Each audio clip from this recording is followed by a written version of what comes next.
ថ្មមុតដោយកំបិតតែគ្មានអ្នកណាដឹងទេនៅជម្រៅ50ម៉ែត្រក្រោមបាតសមុទ្រមានចរន្តទឹកត្រជាក់ចេញពីបាតមហាសមុទ្រដែលជាទឹកស្អាតគ្មានជាតិពុលនិងសម្បូររ៉ែបច្ចេកវិទ្យាបណ្ដុះរ៉ែរបស់ខ្ញុំគឺជាពន្លឺតែមួយគត់ក្នុងសមុទ្រមរណៈនេះនៃខ្ញុំបានណាត់ជាមួយអ្នកភូមិរួចហើយថានឹងទិញឲ្យស្ទកក្នុងតម្លៃ17យ៉នក្នុង1គីឡូតែពួកគាត់បែរជាយកតម្លៃផ្សាររាត្រី58យ៉នក្នុងមួយគ្រាប់មកដំឡើងថ្លៃកាប់ឆាទៅវិញអាសិន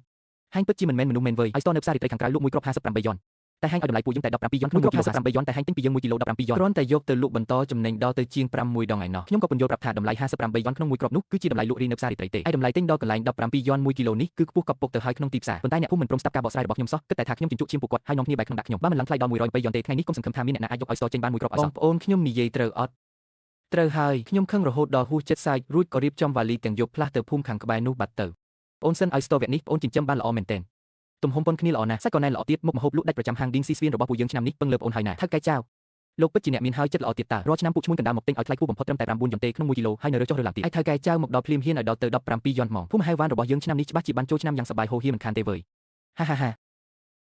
ាមែនតើពីមុនឲ្យស្ទនៅភូមិយើងលក់មិនដែលបានថ្លៃសោះហ្មងថៅកែធំគេមិនខ្ចីទាំងចោលភ្នែកមើលកំពុងផែតូចតាចរបស់យើងផងអ្នកដែលបងប្អូនគួរតែអរគុណគឺប្អូនសិនឯណោះទេបើគុំតែបានប្អូនសិនធានាអាងប្រាប់ខ្ញុំក៏មិនហ៊ានឲ្យតម្លៃខ្ពស់ហើយចុះមកពិនិត្យដល់កន្លែងតអីចឹងដែរអូហើយអាសិនលុយមែនទែនវើយសាកសមជាអ្នករៀនសូត្រពីខេត្តត្រឡប់មកវិញមែនពិតជាមិនធម្មតាមែនហើយមានអាសិនជាអ្នកដឹកនាំអីចឹងឆ្នាំក្រោយច្បាស់ជាកាប់ជាងខ្ញុំមិនបាននិយាយអ្វីទេគ្រាន់តែញកក្បាលរួចក៏បន្តរៀបចំអ្នកភូមិឲ្យលើកអីវ៉ាន់ឡើងឡានតាមសម្រួលបញ្ឈប់ដៃទាំងអស់គ្នាភ្លាមសំបីមួយកន្ត្រកក៏មិនឲ្យលើកឡើងឡានដែរត្រូវគេបោកយកទៅលក់ហើយនៅឈរសាច់សបាយរាប់លុយទៀតគឺជើជាងកាលពីដំបូងដែលខ្ញុំប្រមូលអ្នកភូមិឲ្យចិញ្ចឹមឲ្យស្ទកគេមិនព្រមចូលរួមជាមួយទេគេថាចិញ្ចឹមទៅមិនចំណេញបានលុយប៉ុន្មានទេតែថ្ងៃនេះបែរជាមកកាំងរកវីកំតិចមករបស់ខ្ញុំទៅវិញអញកំពុងធ្វើស្អីហ្នឹងអាសិនកំពុងតែនាំថៅកែចៅមកទិញឲ្យស្ទកយើងណាមែនហើយអាឈៀងឯងកុំមករករឿងអីបន្តិចទៀតធ្វើឲ្យថៅកែចៅខឹងមិនទិញឲ្យស្ទកយើងគិតមិនទៅបងប្អូនទាំងអស់គ្នាមកមើលឲ្យច្បាស់មកអាសិស្សពូកែប្រចាំភូមិយើងនឹងវាបោកប្រាស់អ្នកភូមិយើងយ៉ាងម៉េចខ្លះឲ្យស្ទកអាំងមួយគ្រាប់58យ៉នអាឈៀងនេះជារឿងពិតមែនហ៎អាសិនចិត្តហាញ់ខ្មៅខ្និតតែម្ដងវើយនេះហាញ់ចាត់ទុកពួកយើងសុទ្ធតែជាមនុស្សល្ងងមែនទេជើជាងឯងឈួតស្អីនឹងហាសអញឈួតអញ្ចឹងហេហាញ់មើលទង្វើដែលហាញ់បានធ្វើទៅមើលកាលពីដំបូងតាមទៅអង្គគេដល់ផ្ទះឲ្យគេចិញ្ចឹមនិយាយបញ្ចុះបញ្ចូលឡើងរលូនចុះលទ្ធផលវិញចាត់ទុកពួកយើងដូចជាស្មៅចង់តែគេយកទៅមើលឲ្យច្បាស់ទៅនេះគឺជាខិតបានផ្សព្វផ្សាយរបស់ផ្សាររាត្រីនៅទីក្រុងហើយស្ទកយើងគ្រាន់តែលាងទឹកឲ្យស្អាតបិទស្លាកយីហោលក់មួយគ្រាប់58យ៉ននេះគ្រាន់តែជាតម្លៃប្រូម៉ូសិនទេណាអ្នកទីក្រុងគេដណ្ដើមគ្នាទិញឡើងផ្អើលព្រះអើយពិតជាលក់បានថ្លៃយ៉ាងនេះមែនហេឲ្យស្ទកនេះយកដល់ទីក្រុងលក់បានដល់ទៅ58យ៉នក្នុងមួយគ្រាប់ឯណោះអាសិនហាញ់នឹងថៅកែចៅត្រូវរកគ្នាបោកប្រាស់ពួកយើងមែនទេឲ្យពួកយើងបញ្ចេញកម្លាំងញើសឈាមឲ្យហាញ់ចាំតែអង្គុយរាប់លុយបងប្រុសនិយាយស្ដីឲ្យប្រយ័ត្នមាត់បន្តិចណាពិតមាត់ពួកថៅកែចិត្តខ្មៅដូចជាពួកឯងឃើញច្រើនមកហើយស៊ីចំណេញប៉ុន្មានក្នុងចិត្តដឹងច្បាស់ណាស់តម្លៃទិញចូលតែ17យ៉ន1គីឡូជញ្ជក់ឈាមពីលើកម្លាំងញើសឈាមពួកយើងអស់ប៉ុន្មានទៅលោកអើយតែមួយគ្រាប់សោះលក់58យ៉នទៅហើយចុះតម្រាំ1គីឡូយ៉ាងហោចណាស់ក៏ចូលជាង100យ៉នដែរតើមួយគ្រាប់58យ៉នចុះតម្រាំមួយកន្ត្រកនេះយ៉ាងម៉េចក៏លក់បានខ្ទង់ពាន់យ៉នដែរណោះយ៉ាងហោចណាស់ក៏ត្រូវលក់បានថ្លៃដែរតើតែគេឲ្យយើងតែ50ទេក្នុង1គីឡូហ្នឹងអាសិនឯងធ្វើចឹងរៀងហួសហេតុពេកហើយវើយគ្រាន់តែយកទៅលក់បន្តសោះចំណេញឡើងកប់ក្ដងឯងចង់ជញ្ជក់ឈាមពួកយើងមែនទេខ្ញុំថាមែនអ្នកមកពីទីក្រុងតើគេសុខចិត្តខាតដាំដើម្បីជួយយើងអីសរុបមកគេមកទីនេះដើម្បីតែចង់មានបាននឹងឯងស្ដាយសុទ្ធមួយកន្ត្រកដែលអញទៅតែឲ្យឯងពីម្សិលមិញណាឥឡូវប្រញាប់យកមកសង្អញវិញភ្លាមមកយកមកវិញជើជាងអញដឹងច្បាស់ណាស់តម្លៃលក់រីនៅផ្សាររាត្រីនិងតម្លៃបោះដុំរបស់យើងវាគឺជារឿងពីរដាច់ដោយឡែកពីគ្នាកុំមកប្រើល្បិចនឹងលក់រីបោះដុំស្អីគេអញស្ដាប់មិនបានទេវើយអញដឹងត្រឹមថាពួកយើងខំប្រឹងចិញ្ចឹមឡើងមួយឆ្នាំចុះហេតុអីបានជាអញគ្រាន់តែអង្គុយចុចម៉ាស៊ីនសោះកាប់លុយយកចឹងហាហេ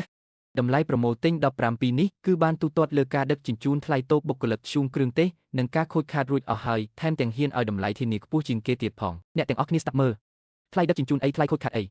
តាមខ្ញុំមើលវាគ្រាន់តែជាលេសបោកប្រាស់ពួកយើងតែប៉ុណ្ណោះរាល់ថ្ងៃពួកយើងហើថ្ងៃហើភ្លៀងចំណែកវាអង្គុយតែក្នុងម៉ាស៊ីនត្រជាក់មើលតែអេក្រង់ចុចប៊ូតុងពីចុះឡើងក៏អាចរកលុយបានយ៉ាងស្រួលទៅហើយត្រូវហើយអាថ្លៃខូចខាតដឹកជញ្ជូនស្អីហ្នឹងនរណាគេមើលឃើញទៅមិនមែនអញចង់ថាយ៉ាងម៉េចក៏បានតាមតែចិត្តអញនោះទេអញចិញ្ចឹមឲ្យស្ទរាប់សិបឆ្នាំមកហើយបើឈ្មោះទម្លាក់ថ្លៃអញទ្រាំទទួលយកចុះប៉ុន្តែអាសិនអញគឺជាអ្នកភូមិយើងណាអញបោកប្រាស់ក្នេងអញចឹងតើមនសិការអញស្ងប់ទេហានៅមានមុខប្រាប់ថាតម្លៃធានាទៀតតើធានាឲ្យអញឬក៏ធានាឲ្យពួកយើងទៅវិញបងប្អូនទាំងអស់គ្នាភ្ញាក់ឡើងហានសិននិងអាថៅកែនឹងមានក្នុងបង្អែកពួកវាដឹងច្បាស់លាស់ពីល្បិចក្នុងស៊ីចម្រៅអស់នឹងយកតម្លៃ17មកឲ្យយើងរួចយកទៅលក់58តើវាចំណេញប៉ុន្មានតើវាចាត់ទុកពួកយើងជាស្អីជាមនុស្សល្ងងមែនទេថ្ងៃនេះបើមិនដោះស្រាយឲ្យដាច់ស្រេចទេឲ្យស្ទទាំងនេះមិនឲ្យរៀបឡើងឡានដាច់ខាតត្រូវហើយមិនឲ្យចេញទៅណាទេពុកម៉ែបងប្អូនអ្នកភូមិការរកស៊ីគឺត្រូវមានច្បាប់ទម្លាប់ពួកយើងនឹងហ៊ានសិនបានចុះកុងត្រារួចហើយតម្លៃក៏បានសរសេរយ៉ាងច្បាស់លាស់ដែរអញស្មានតែអញល្ងងមែនពួកឯងទាំងពីរអ្នកគិតគ្នាច្បាស់ជាខុបគិតគ្នាដើម្បីបោកប្រាស់ពួកយើងមិនខានកុងត្រាស្អីគេមាននរណាគេបានឃើញកុងត្រានឹងខ្លះគឺវាអ្នកស៊ីញ៉ៃតែម្នាក់ឯងពួកយើងមិនទាន់បានឃើញផងហ្នឹងបងប្អូនទាំងអស់គ្នាកុងត្រានេះគឺធ្វើឡើងស្របច្បាប់ត្រឹមត្រូវស្អីពួកឯងលួចធ្វើកុងត្រាតែពីរអ្នកតើនរណាទៅដឹងថាលាក់ល្បិចអីខ្លះនៅខាងក្នុងហ្នឹងថ្ងៃនេះបើមិនឲ្យតម្លៃ50ទេកុំសង្ឃឹមថាបានយកឲ្យស្ទនេះចេញទៅរួចឲ្យសោះត្រូវហើយបើមិនអញ្ចឹងទេកុំសង្ឃឹមថាយកចេញរួចរបស់ដែលពួកយើងចិញ្ចឹមពួកយើងជាអ្នកសម្រេចនៅខាងក្រៅចំណោមហ្វូងមនុស្សស៊ូយ៉ាវជាគូដណ្ដឹងរបស់ខ្ញុំកំពុងឈរមើលហេតុការណ៍នេះយ៉ាងស្ងៀមស្ងាត់នាងឈរនៅទីនោះយូរណាស់មកហើយប៉ុន្តែមិនបានដើរចូលមកសំបីតែមួយជំហាន ពួកអញចង់ធ្វើស្អីហ្នឹងបើហ៊ានតែឈានជើងចូលមកទៀតខ្ញុំប្តឹងប៉ូលីសហើយណាប្តឹងប៉ូលីសថោកទាបស្អីឯងហ្នឹងឈប់ទាំងអស់គ្នាទៅបញ្ឈប់ដៃភ្លាមមេភូមិលីវខ្វាំងសឹងបានមកដល់ហើយនៅភូមិហែវ៉ានេះសម្ដីគាត់ប្រៀបដូចជាបញ្ជាសួរខ្ញុំមានអារម្មណ៍ធូរទ្រូងបន្តិចដោយគិតថារឿងនេះអាចនឹងមានសង្ឃឹមត្រឡប់មកល្អវិញអាសិនតើមានរឿងអីហ្នឹងឆ្លោះគ្នាធំបែបនេះធ្វើឲ្យលោកថៅកែចាំតែមើលសាច់ចំអស់ហើយលោកមេភូមិទីបំផុតលោកមកដល់ហើយ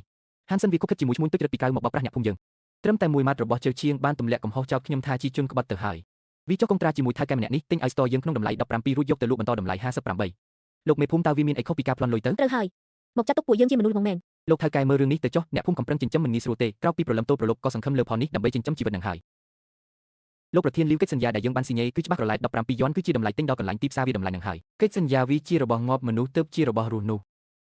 មើលចុះពួកយើងសុទ្ធតែអ្នកភូមិផងរបងជាមួយគុំធ្វើឲ្យអ្នកគ្រប់គ្នាអស់សង្ឃឹមអីជួយដំឡើងថ្លៃបន្តិចទៀតទៅខ្ញុំគិតខុសហើយគេមិនមែនមកដោះស្រាយបញ្ហាទេគេមកដើម្បីឆ្លៀតឱកាសកេងចំណេញតើនៅក្នុងភ្នែករបស់គេគ្មានទេកិច្ចសន្យាគ្មានអនាគតមានតែផលប្រយោជន៍មុនមុខដែលគេអាចកើបបានពូលីវ17យន់គឺជាតម្លៃខ្ពស់បំផុតដែលយើងអាចទាមទារបានហើយអានឹងបើកាត់ក៏ថ្លៃក្លាសេដឹកជញ្ជូននិងការគ្រប់គ្រងគុណភាពលោកចៅនិងអ្នកផ្សេងក៏មិនចំណេញបានប៉ុន្មានដែរឯងនិយាយចឹងមានន័យថាម៉េចមានន័យថាម៉េចគេនេះចូលកញ្ចាញ់សត្វទៅកាន់ជើងអ្នកក្រៅនឹងណាខ្ញុំចូលកញ្ចាញ់សត្វទេដើម្បីឲ្យស្តក្នុងភូមិយើងលក់បានថ្លៃខ្ញុំខំសាងសង់ប្រព័ន្ធចម្រោះទាញការវិនិយោគមកមិនបានបិទភ្នែកប៉ុន្មានយប់ប៉ុន្មានថ្ងៃហើយលទ្ធផលដែលខ្ញុំទទួលបានគឺពាក្យប៉ុន្មានម៉ាត់នេះហេរៀនបានប៉ុន្មានឆ្នាំចិត្តរឹងរូសអស់ហើយភ្លេចថាខ្លួនឯងជាអ្នកភូមិហាវ៉ានហើយឬទេលោកអនុបណ្ឌិតហានអ្នកគ្រប់គ្នាមើលធ្លុះអស់ហើយមេភូមិមានអីត្រូវនិយាយទៀតទៅពួកឈ្មួញទុច្ចរិតចិត្តខ្មៅបែបនេះគួរតែដេញវាចេញពីភូមិហែវ៉ានយើងទៅត្រូវហើយដេញចេញទៅពិតជាពួកជនពៀមែនល្អណាស់លោកប្រធានលីវមែនទេថ្ងៃនេះខ្ញុំសូមប្រកាសនៅទីនេះចាប់ពីពេលនេះទៅឲ្យស្តរបស់ភូមិហែវ៉ានអ្នកឯងក្រុមហ៊ុនឌីងស៊ីសួនយើងមិនយកសំបីតែមួយគ្រាប់ខ្ញុំចង់ដឹងណាស់ក្រៅពីខ្ញុំតើមានអាល្ងងណាហ៊ានមកទិញទំនិញអ្នកឯងទៀតគំរាមអ្នកណាគេគ្មានឯងយើងក៏មិនលក់ដែរមានគេដណ្ដើមគ្នាចង់ទិញតើជើឈៀងមិនយកទេតែលីវខ្វាំងសេងមិនអាចមិនយកឡើយឌីងស៊ីសួនគឺជាអ្នកទិញគ្រឿងសមុទ្រស្រស់ធំបំផុតប្រចាំខេត្តបើគេមិនយកមានន័យថាទីផ្សារទូទាំងខេត្តបានបិទទ្វារចំពោះពួកយើងហើយលោកចៅចេញទៅហើយយកទៅជាមួយនៅផ្លូវរស់ចុងក្រោយរបស់ភូមិហែវ៉ានយើងប៉ុន្តែខ្ញុំដឹងថាអ្នកដែលត្រូវភៀបលោកខ្លួនបាំងមុខអស់ទាំងនេះគេមិនខ្វល់នោះទេប្រញាប់ចេញទៅគិតថាខ្លួនឯងជាព្រះសង្គ្រោះមែនអាវ៉ាចៅអត់ពីឯងពួកអញមិនអាចរស់បានសុខស្រួលទេអីអ្នកទាំងអស់គ្នាមើលឲ្យច្បាស់ទៅនេះជាលិខិតបញ្ជាក់បំណងរបស់ក្រុមហ៊ុនពាណិជ្ជកម្មវ៉ានហ៊ឺប្រចាំខេត្តតម្លៃដែលគេឲ្យគឺប៉ុណ្ណេះ80យន់1គីឡូទូទាត់សាច់ប្រាក់សុទ្ធ80យន់1គីឡូ80ជាងជឿឯងមើលមិនខុសទេអីគឺតម្លៃរី80មែនព្រះឲ្យខ្ពស់ជាងលោកចៅដល់ទៅ4ដងឯណោះខ្ញុំប្រាប់ហើយថារៀនកាន់តែច្រើនមនុស្សកាន់តែខូចនឹងនៅតែឈៀងជឿទេតតម្រេចចេះជួយអ្នកផ្ទះឯងបើគុណភាពមិនដល់ស្តង់ដារត្រូវសងជំងឺចិត្តចំពោះការខាតបង់ម៉ាកយីហោតម្លៃដែលប្រៀបដូចសម្រាប់មន់យកពងបែបនេះមានតែពួកងុកងុលអស់ទាំងនេះទេដែលជឿនោះជើឈៀងឯងធ្លាប់ស៊ើបពីប្រវត្តិរបស់វ៉ាន់ហ៊ឺដែរអត់តម្លៃខ្ពស់បែបនេះបើកាត់ថ្លៃដឹកជញ្ជូននិងការខូចខាតចេញតើគេយកអីទៅចំណេញនេះច្បាស់ជាអន្ទាក់ហើយហានសិនឯងឈប់និយាយទៅឯងស៊ើបប្រវត្តិឯងស៊ើបថាតើគូចូលដៃជាមួយអ្នកក្រៅមិនខ្លះដើម្បីកេងប្រវ័ញ្ចញើសឈាមរបស់អ្នកភូមិមែនទេហានសិនរឿងគិតលុយនេះអ្នកណាក៏ចេះគិតដែរ80និង17មនុស្សល្ងងក៏ដឹងថាត្រូវជ្រើសយកមួយណាដែរទ្រឹស្ដីសហការរយៈពេលវែងរបស់ឯងនឹងទុកទៅបោកអ្នកនៅខេត្តទៅសំបីតែស៊ូយ៉ាវក៏មើលធ្លុះចរិតពិតរបស់ឯងដែរខំរៀនសូត្រប៉ុន្មានឆ្នាំនេះទុកឲ្យឆ្កែស៊ីអស់ហើយអីក្នុងក្បាលឯងគិតតែពីរឿងចិញ្ចក់ឈាមអ្នកភូមិទេតើហានសិនខ្ញុំស្មានតែឯងត្រឡប់មកភូមិវិញដើម្បីជួយឲ្យអ្នកភូមិមានបាននឹកស្មានមិនដល់សោះថាចិត្តឯងខ្មៅយ៉ាងនេះសោះ1គីឡូស៊ីដាច់50យន់ចុះទម្រាំ1ឡានឯងស៊ីដាច់របស់ពួកយើងដល់ទៅជាង100000ឯណោះនៅចំពោះមុខលៀបសក្ការៈហេតុផលនឹងការពិតគ្រាន់តែជាសម្រាមគ្មានតម្លៃប៉ុណ្ណោះពួកគេមិនចង់ស្ដាប់ពីបច្ចេកទេសខ្ញុំទេពួកគេចង់ឮតែរឿងបានលុយច្រើននោះអីចេញពីភូមិហៃវ៉ាន់ទៅវើយភូមិយើងមិនត្រូវការអាមនុស្សរមើលគុណក្បត់ជាតិឯងទេចេញទៅវើយហានសឿនអាប្រព័ន្ធចម្រោះស្អីគេដែលឯងសាងសង់នឹងចាប់ពីថ្ងៃនេះទៅគឺធ្លាក់ជាសម្បត្តិរួមរបស់ភូមិហើយវើយចំណែកឯងវិញចង់ទៅងាប់ទីណាក៏ទៅនេះហើយសន្តានមនុស្សឯងធ្វើល្អដាក់គេ100ដងតែបើហ៊ានតែរៀបរៀងផ្លូវរកស៊ីគេតែម្ដងឯងនឹងក្លាយជាមនុស្សអាក្រក់ជារស័ព្ទជាតិហ្មងបើពួកឯងជ្រើសយកភាពលុបខ្លួនហើយក៏រងចាំទទួលផលកម្មទៅចុះដល់ពេលរលំរលីកុំមករកអង្វរខ្ញុំឲ្យសោះហាអាជាងប្រញាប់តាក់ទងទៅខាងវ៉ាន់ហ៊ឺទៅស្អែកយើងស៊ីញេកុងត្រាយកខ្មងយប់នេះភូមិយើងធ្វើជប់លៀងធំតម្លៃខ្លះយូរឆាប់ពួកគេគង់តែសងទេហើយនឹងសងយ៉ាងអាណោចអាធំទៀតផងស្ថានីយ៍ចម្រោះទឹកដែលខ្ញុំខំសាងសង់ផ្ទាល់ដៃពេលនេះคล้ายជាតំបន់ហាមឃាត់ធ្វើអីឲ្យលឿនឡើងវើយក្រៅពីខោអាវរហែកនិងសៀវភៅស្អុយរបស់ឯងសៀវភៅកំណត់ហេតុនេះកត់ត្រាពីការប្រែប្រួលគុណភាពទឹកនៅសមុទ្រវាគឺជាថ្នាំសង្គ្រោះជីវិតអ្នកភូមិយ៉ាងម៉េចចង់លួចយកឯកសារសម្ងាត់បច្ចេកទេសទៅអីពេលនេះកន្លែងនេះជារបស់ភូមិមានន័យថាស្ថិតក្រោមការគ្រប់គ្រងរបស់អញហើយវើយ អាវត្ថុធ្វើរកពីខ្ពស់អស់នេះអញឃើញហើយចង់តែក្អួតទេវើចេញទៅចៅជាងអញមិនដឹងទេថាចំណុចទី17ក្នុងកុងត្រារបស់វ៉ាន់ហ៊ឺមានន័យថាម៉េចនោះហាលើទេវើទេពក៏សអាហានយើងភ័យហើយតើផ្ដាច់ផ្លូវស៊ីលុយទឹកតែឯងឥឡូវប្រឌិតរឿងខ្មោចមកបន្លាចតាក់ទាញចំណាប់អារម្មណ៍គេអីអាហានកុំមកនិយាយប៉ាតណាប៉ាតណីនៅទីនេះបងជាងនាំយើងរកលុយធំអាមនុស្សចិត្តខ្មៅដូចឯងឆាប់ងើបចេញឲ្យឆ្ងាយទៅវើយ អាសឿន យ៉ាវអូនមកទីនេះមានការអី អាសឿនបងពិតជាត្រូវចាក់ចេញពីភូមិហើយវ៉ាន់មែនអី មិនមែនបងចង់ទៅទេតែអ្នកភូមិគេលែងត្រូវការបងហើយ ហេតុអីបានជាគេលែងត្រូវការបងទៅអូនក្បាលសុំទោសប្រធានលីវនិងអ្នកភូមិទៅរួចប្រគល់លុយប៉ុន្មានឆ្នាំនេះសងគេវិញទៅចប់ហើយ ប៉ាន់ហើយយ៉ាវសំបីតែអូនក៏មិនជឿបងដែរអី អត់ទេអូន យ៉ាវបងសុំទោសអំបញ្ញមិញបងឆេវឆាវបន្តិចហើយអូនព្រមទៅជាមួយបងទេ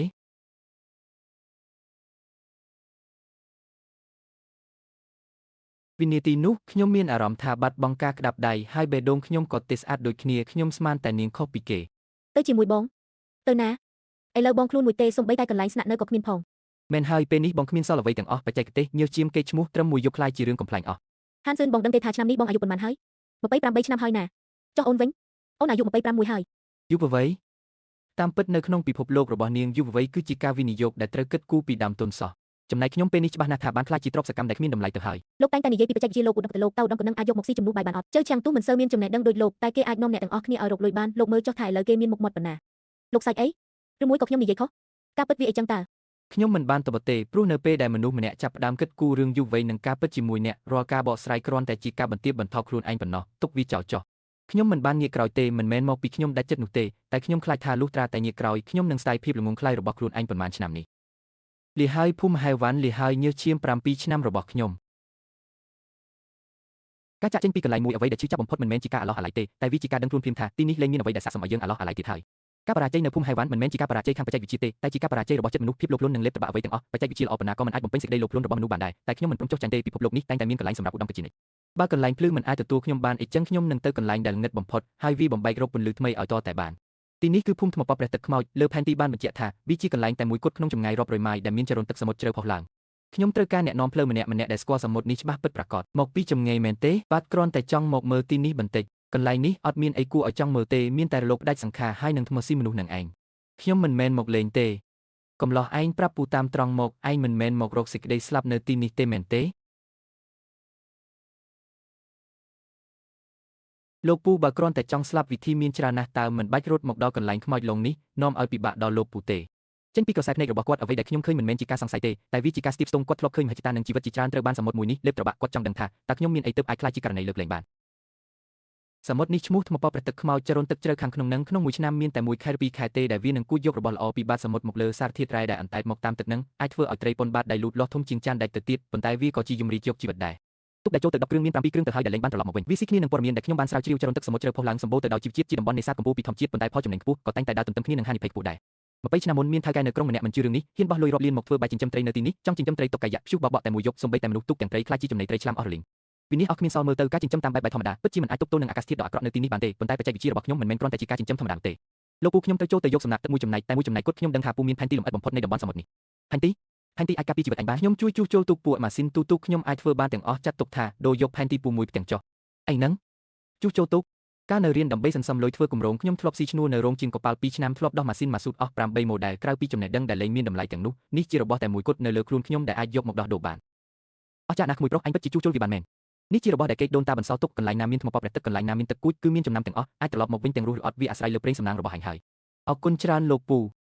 ផែនទីមួយទាំងនេះគឺខ្ញុំបានយកកម្លាំងញើសឈាមទាំងស្រុងមកដូរហើយវាក៏ជាពន្លឺសង្ឃឹមតែមួយគត់របស់ខ្ញុំដែរខ្ញុំគ្មានផ្លូវថយក្រោយទៀតទេភូមិហែវ៉ាន់គ្មានកន្លែងសម្រាប់ខ្ញុំទៀតទេឧត្តមគត់និងកម្លាំងញើសឈាមខ្ញុំនៅទីនោះទាំងអស់បានរលាយខ្លាយជាភេទបាត់ទៅហើយឥឡូវនេះខ្ញុំមានតែត្រូវតស៊ូរិះរកផ្លូវរស់រានមានជីវិតនៅក្នុងតំបន់ហាមឃាត់ដែលអ្នកណាក៏ខ្លាចចោលអាកន្លែងនេះអាប់ក្រាស់ណាស់តើសេវាគឺចាប់ដើមដាច់ទៀតមានតែពឹងលើផែនទីនិងសភាពគិតរបស់ខ្ញុំហើយមើលទៅ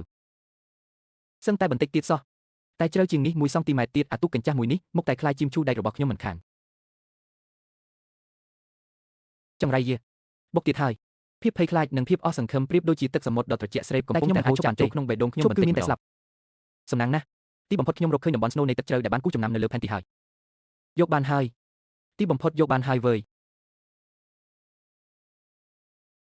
ពន្លឺនៃក្តីសង្ឃឹមទើបតែភ្លឺបាន1វិនាទីសោះក៏ត្រូវរលត់ទៅវិញខ្ញុំប្រឹងស្ទើរស្លាប់ស្ទុះដើម្បីយកសំណាក់នេះបានតែបែរជាត្រូវមកជាប់គាំងស្លាប់នៅទីនេះទៅវិញខ្ញុំមិនជឿលើព្រហ្មលិខិតទេថៅកែវាងលោកទុកចិត្តចុះ ទំនិញវគ្គដំបូងនេះគឺគុណភាពកប់សេរីហ្មងសំណាងហើយអ្វីត្បិតតែរសៀលនេះជួបរឿងសេចច្រើនតែខ្ញុំនៅតែអាចវាចេញពីមាត់ទ្វារនរកបាន3.8ដល់ទៅ3.8មីលីក្រាមក្នុង1លីត្រមិនអាចទៅរួចទេកម្រិតនីត្រាតនៃទឹកសមុទ្រជ្រៅធម្មតាយ៉ាងខ្ពស់បំផុតក៏ត្រឹមតែ0.5ដែរចុះទីនេះបែរជា3.8ទៅវិញនេះជាតួលេខដែលសំបីតែក្នុងសៀវភៅក៏គេមិនហ៊ានសរសេរចូលផងនេះមិនមែនជាទឹកសមុទ្រទេនេះគឺជាមាសរាវច្បាស់ណាស់ខ្ញុំចាក់ត្រូវហើយស្របពេលដែលខ្ញុំរកឃើញពន្លឺនៃក្តីសង្ឃឹមនេះឯភូមិហៃវ៉ាន់ដែលជាស្រុកកំណើតរបស់ខ្ញុំឯណោះវិញប្រហែលជាកំពុងតែជប់លៀងអបអរសាទរហើយមើលទៅប្រធានលាវប្អូនចៅនេះលុយកក់100000ការសហការរបស់ពួកយើងសំខាន់គឺភាពស្មោះត្រង់នឹងគ្នាថៅកែវ៉ាងលោកពិតជាចិត្តទូលីមែនលោកកុំបារម្ភអីឲ្យស្តនៅភូមិហៃវ៉ាន់យើងគឺគុណភាពលេខ1ហ្មងប្រកាសហើយឥឡូវនេះពួកយើងជាមូលដ្ឋានគ្រប់គ្រងផ្ទាល់ឲ្យក្រុមហ៊ុនវ៉ាន់ហ៊ឺណាលេងសើចដូចពីមុនទៀតហើយអញ្ចឹងសហការដោយរីករាយលុយដែលនៅសល់នឹងផ្ទេរចូលកុំទាត់ពេលទំនិញចេញម្ដងណារីករាយណាស់ទៀនរីករាយណាស់ថៅកែវ៉ាងលោកគឺជាទេវតាទ្រព្យរបស់ពួកយើងហើយពួកវាប្រើប្រព័ន្ធដែលខ្ញុំខំបង្កើតដោយផ្ទាល់ដៃយកទៅលក់យកលុយហើយនាំគ្នាជប់លៀងអបអរភាពជោគជ័យចំណែកខ្ញុំវិញបែរជាត្រូវមកនៅកន្លែងដែលពួកវាហៅថាឋាននរកនេះហើយត្រូវចាប់ផ្ដើមពីចំណុច0ទៅវិញខ្ញុំគ្មានផ្លូវថយក្រោយទៀតទេខាងក្រោយខ្ញុំគឺជាជ្រោះជ្រៅគ្មានបាត់បរិស្ថាននៅទីនេះអាក្រក់ជាងខ្ញុំគិតទៅទៀតតែខ្ញុំគ្មានជំរឿឡើយនេះជាឱកាសតែមួយគត់ដើម្បីខ្ញុំអាចក្រោកឈរវិញបានចៅជាងលីវកងសេងពួកឯងចាំមើលចុះសមុទ្រមួយនេះនឹងប្រាប់ពួកឯងថាអ្នកណាទើបជាអ្នកដែលយល់ពីវាពិតប្រាកដកូនអៃស្តទាំងនេះគឺជាកូនទាហានរបស់ខ្ញុំថាតើអាចឈ្នះសង្គ្រាមមួយនេះបានឬអត់គឺអាស្រ័យលើពួកវាហើយនេះជាស្អីគេឧស្ម័នធម្មជាតិលេចធ្លាយឬមួយក៏បន្ទុះភ្នំភ្លើងក្រោមសមុទ្រមិនមែនទេអារម្មណ៍មួយនេះវាមិនមែនទេនេះច្បាស់ជាមិនមែនជាបាតុភូតធម្មជាតិឡើយក្នុងទឹកសមុទ្រជ្រៅដ៏ចម្លែកនេះតើមានលក្ខអាតកំបាំងស្អីខ្លះទៅណោះមើលទៅតម្លៃនៃសមុទ្រមួយនេះវាមានទំហំធំធេងលើសពីអ្វីដែលខ្ញុំបានគិតទុកទៅទៀតវាមិនមែនជាឧស្ម័នធម្មជាតិហើយក៏មិនមែនជាកម្ដៅក្នុងដីដែរនោះគឺជាប្រភពទឹកត្រជាក់ក្រោមបាតសមុទ្រដ៏បរិសុទ្ធបំផុតជាប្រភពទឹកត្រជាក់ដែលសម្បូរទៅដោយរ៉ែនិងគ្មានការបំពុលហើយវាបញ្ចេញមកចំកន្លែងដែលខ្ញុំបានដាក់ទ្រង់ចិញ្ចឹមតែម្ដងព្រះអើយទីបំផុតទ្រង់នៅតែទុកផ្លូវរស់ឲ្យខ្ញុំពួកឯងគិតថាដណ្ដើមយកប្រព័ន្ធបន្សុទ្ធទឹករបស់អញបានហើយអាចដេកលក់ស្រួលមែនទេសន្លឹកបៀពិតប្រាកដទើបតែធ្លាក់ដល់ដៃអញពេលនេះទេយប់ហ្នឹងពួកវាប្រហែលជាកំពុងរៀបចំពិធីជប់លៀងអបអរហើយមើលទៅភាពអ៊ូអរជារបស់ពួកវាចំណែកអញគ្រាន់តែនៅទីនេះរងចាំព្យុះមកដល់យ៉ាងស្ងៀមស្ងាត់ទៅបានហើយភូមិហៃវ៉ាន់រៀបចំពិធីជប់លៀងធំនៅយប់នេះផ្ទៃមុខអ្នកភូមិម្នាក់ពោពេញដោយភាពត្រេកត្រអរដែលនឹងក្លាយជាអ្នកមានបងប្អូនស្ងាត់បន្តិចអ្នកទាំងអស់គ្នាលើកកែវឡើងលុយ100000នេះគឺជាប្រាក់កក់លើកទី1ដែលមេទៅកែស៊ូឲ្យគេយកមកធ្វើតាមប្រធានលីវនិងឈៀងជឿភូមិយើងទាំងមូលលើកនេះច្បាស់ជាមានបានធំហើយវើយនេះទើបតែចាប់ផ្ដើមទេឲ្យតែពួកយើងក្តោបក្តាប់ស្ថានីយ៍បន្សុទ្ធទឹកនេះបានលុយទៅថ្ងៃមុខច្រើនដល់ថ្នាក់រាប់មិនអស់នោះទេប៉ុន្តែនិយាយអញ្ចឹងពេលនេះហាន់សិនទៅណាហើយទៅណោះលីថាវាទៅជួសសមុទ្របោះបង់ចោលនៅគូជីវនោះតើកន្លែងខ្មោចលងនោះសំបីតែអណ្ដើកក៏ចិញ្ចឹមមិនរួចផងវាអាចចិញ្ចឹមស្អីកាទៅហាហាទៅគូជីវហោះខួរក្បាលវាប្រហែលជាត្រូវទឹកសមុទ្រត្រាំរលួយអស់ហើយមើលទៅកូនសិស្សពូកែមែនទេតែងតែគិតថាបច្ចេកទេសខ្លួនឯងខ្លាំងជាងគេលើលោកបើគ្មានកម្លាំងនិងធនធានពីអ្នកភូមិយើងទេវាក៏ត្រឹមតែជាសម្រាប់នឹងឯងតោះលើក1តោះលើកកែវចូល1ហាហាទុកឲ្យវាត្រដទៅចាំតែវាខាតរហូតដល់អស់ខោស្លៀកនៅសមុទ្រខ្មោចនឹងវាច្បាស់ជាវាមកអង្វរយើងដូចឆ្កែអញ្ចឹងត្រូវហើយដល់ពេលហ្នឹងចាំយើងមើលងាយវាឲ្យចាស់ដៃឲ្យវាដឹងថាអ្នកណាទើបជាម៉ាហ្វីប្រចាំភូមិនេះស៊ូយ៉ាវក៏នៅទីនោះដែរពេលនេះនាងជាគូដណ្ដឹងរបស់ចៅជាងហើយខ្ញុំធ្លាប់គិតថាយ៉ាងហោចណាស់ក៏នាងយល់ពីខ្ញុំដែរក្រោយមកទើបខ្ញុំដឹងថានាងមិនអាក្រក់ទេនាងគ្រាន់តែរស់នៅតាមការពិតពេកនាងតែងតែឈរនៅខាងអ្នកឈ្នះជានិច្ចយ៉ាវមិនក៏មើលទៅមិនសប្បាយចិត្តអញ្ចឹងថ្ងៃនេះភូមិយើងទាំងមូលមានបានទុកចាប់ពូជតែអូនឯងថ្ងៃក្រោយនឹងខ្លាចជាផ្សារទំនើបធំជាងគេអូនសប្បាយចិត្តតើគ្រាន់តែគិតថាវារៀងខ្លងបន្តិចនឹងណាបងជាងឥឡូវបានអបស្រីស្អាតហើយចាំមើលអាហានសិនត្រឡប់មកវិញឃើញគូដណ្ដឹងខ្លួនឯងនៅជាមួយបងវាច្បាស់ជាខឹងរហូតដល់ស្លាប់មិនខានចាំបាច់រងចាំធ្វើអីឥឡូវនេះមិនមែនជាឱកាសល្អទេអីយ៉ាវអូនទេទៅអាហានសិនឥឡូវនឹងទៅហើយវាមកផឹកស៊ីជាមួយគ្នាគាត់ព្រមមកទេអូនឯងគ្រាន់តែប្រាប់ថាធ្វើខួបកំណើតឪពុកអូនទៅវាច្បាស់ជារត់មកត្រីហ្មងហាហាបិចហើយអូនឯងអាឡ័យវាហោះធ្វើមិននឹងអាចទៅពេលនេះអូនជារបស់បងបាត់ទៅហើយអញ្ចឹងអូនទេទៅវាលើនេះភ្លាមទៅយ៉ាវឲ្យអាឈៀងធ្វើអញ្ចឹងក៏ដើម្បីប្រយោជន៍ភូមិយើងទាំងមូលដែរតតែឲ្យហានសិនឃើញច្បាស់ពីស្ថានភាពពេលនេះទើបវាអាចយល់ថាមានតែវិធីរបស់អាឈៀងទេទើបអាចរកលុយបាននេះហើយជាសន្តានចិត្តមនុស្សពេលដែលផលប្រយោជន៍ធំគ្រប់គ្រាន់រាល់ការក្បត់និងការធ្វើបាបនឹងត្រូវបានលាបពណ៌ថាដើម្បីប្រយោជន៍រួមយ៉ាងស្រស់ស្អាតឆាប់បើក speaker មក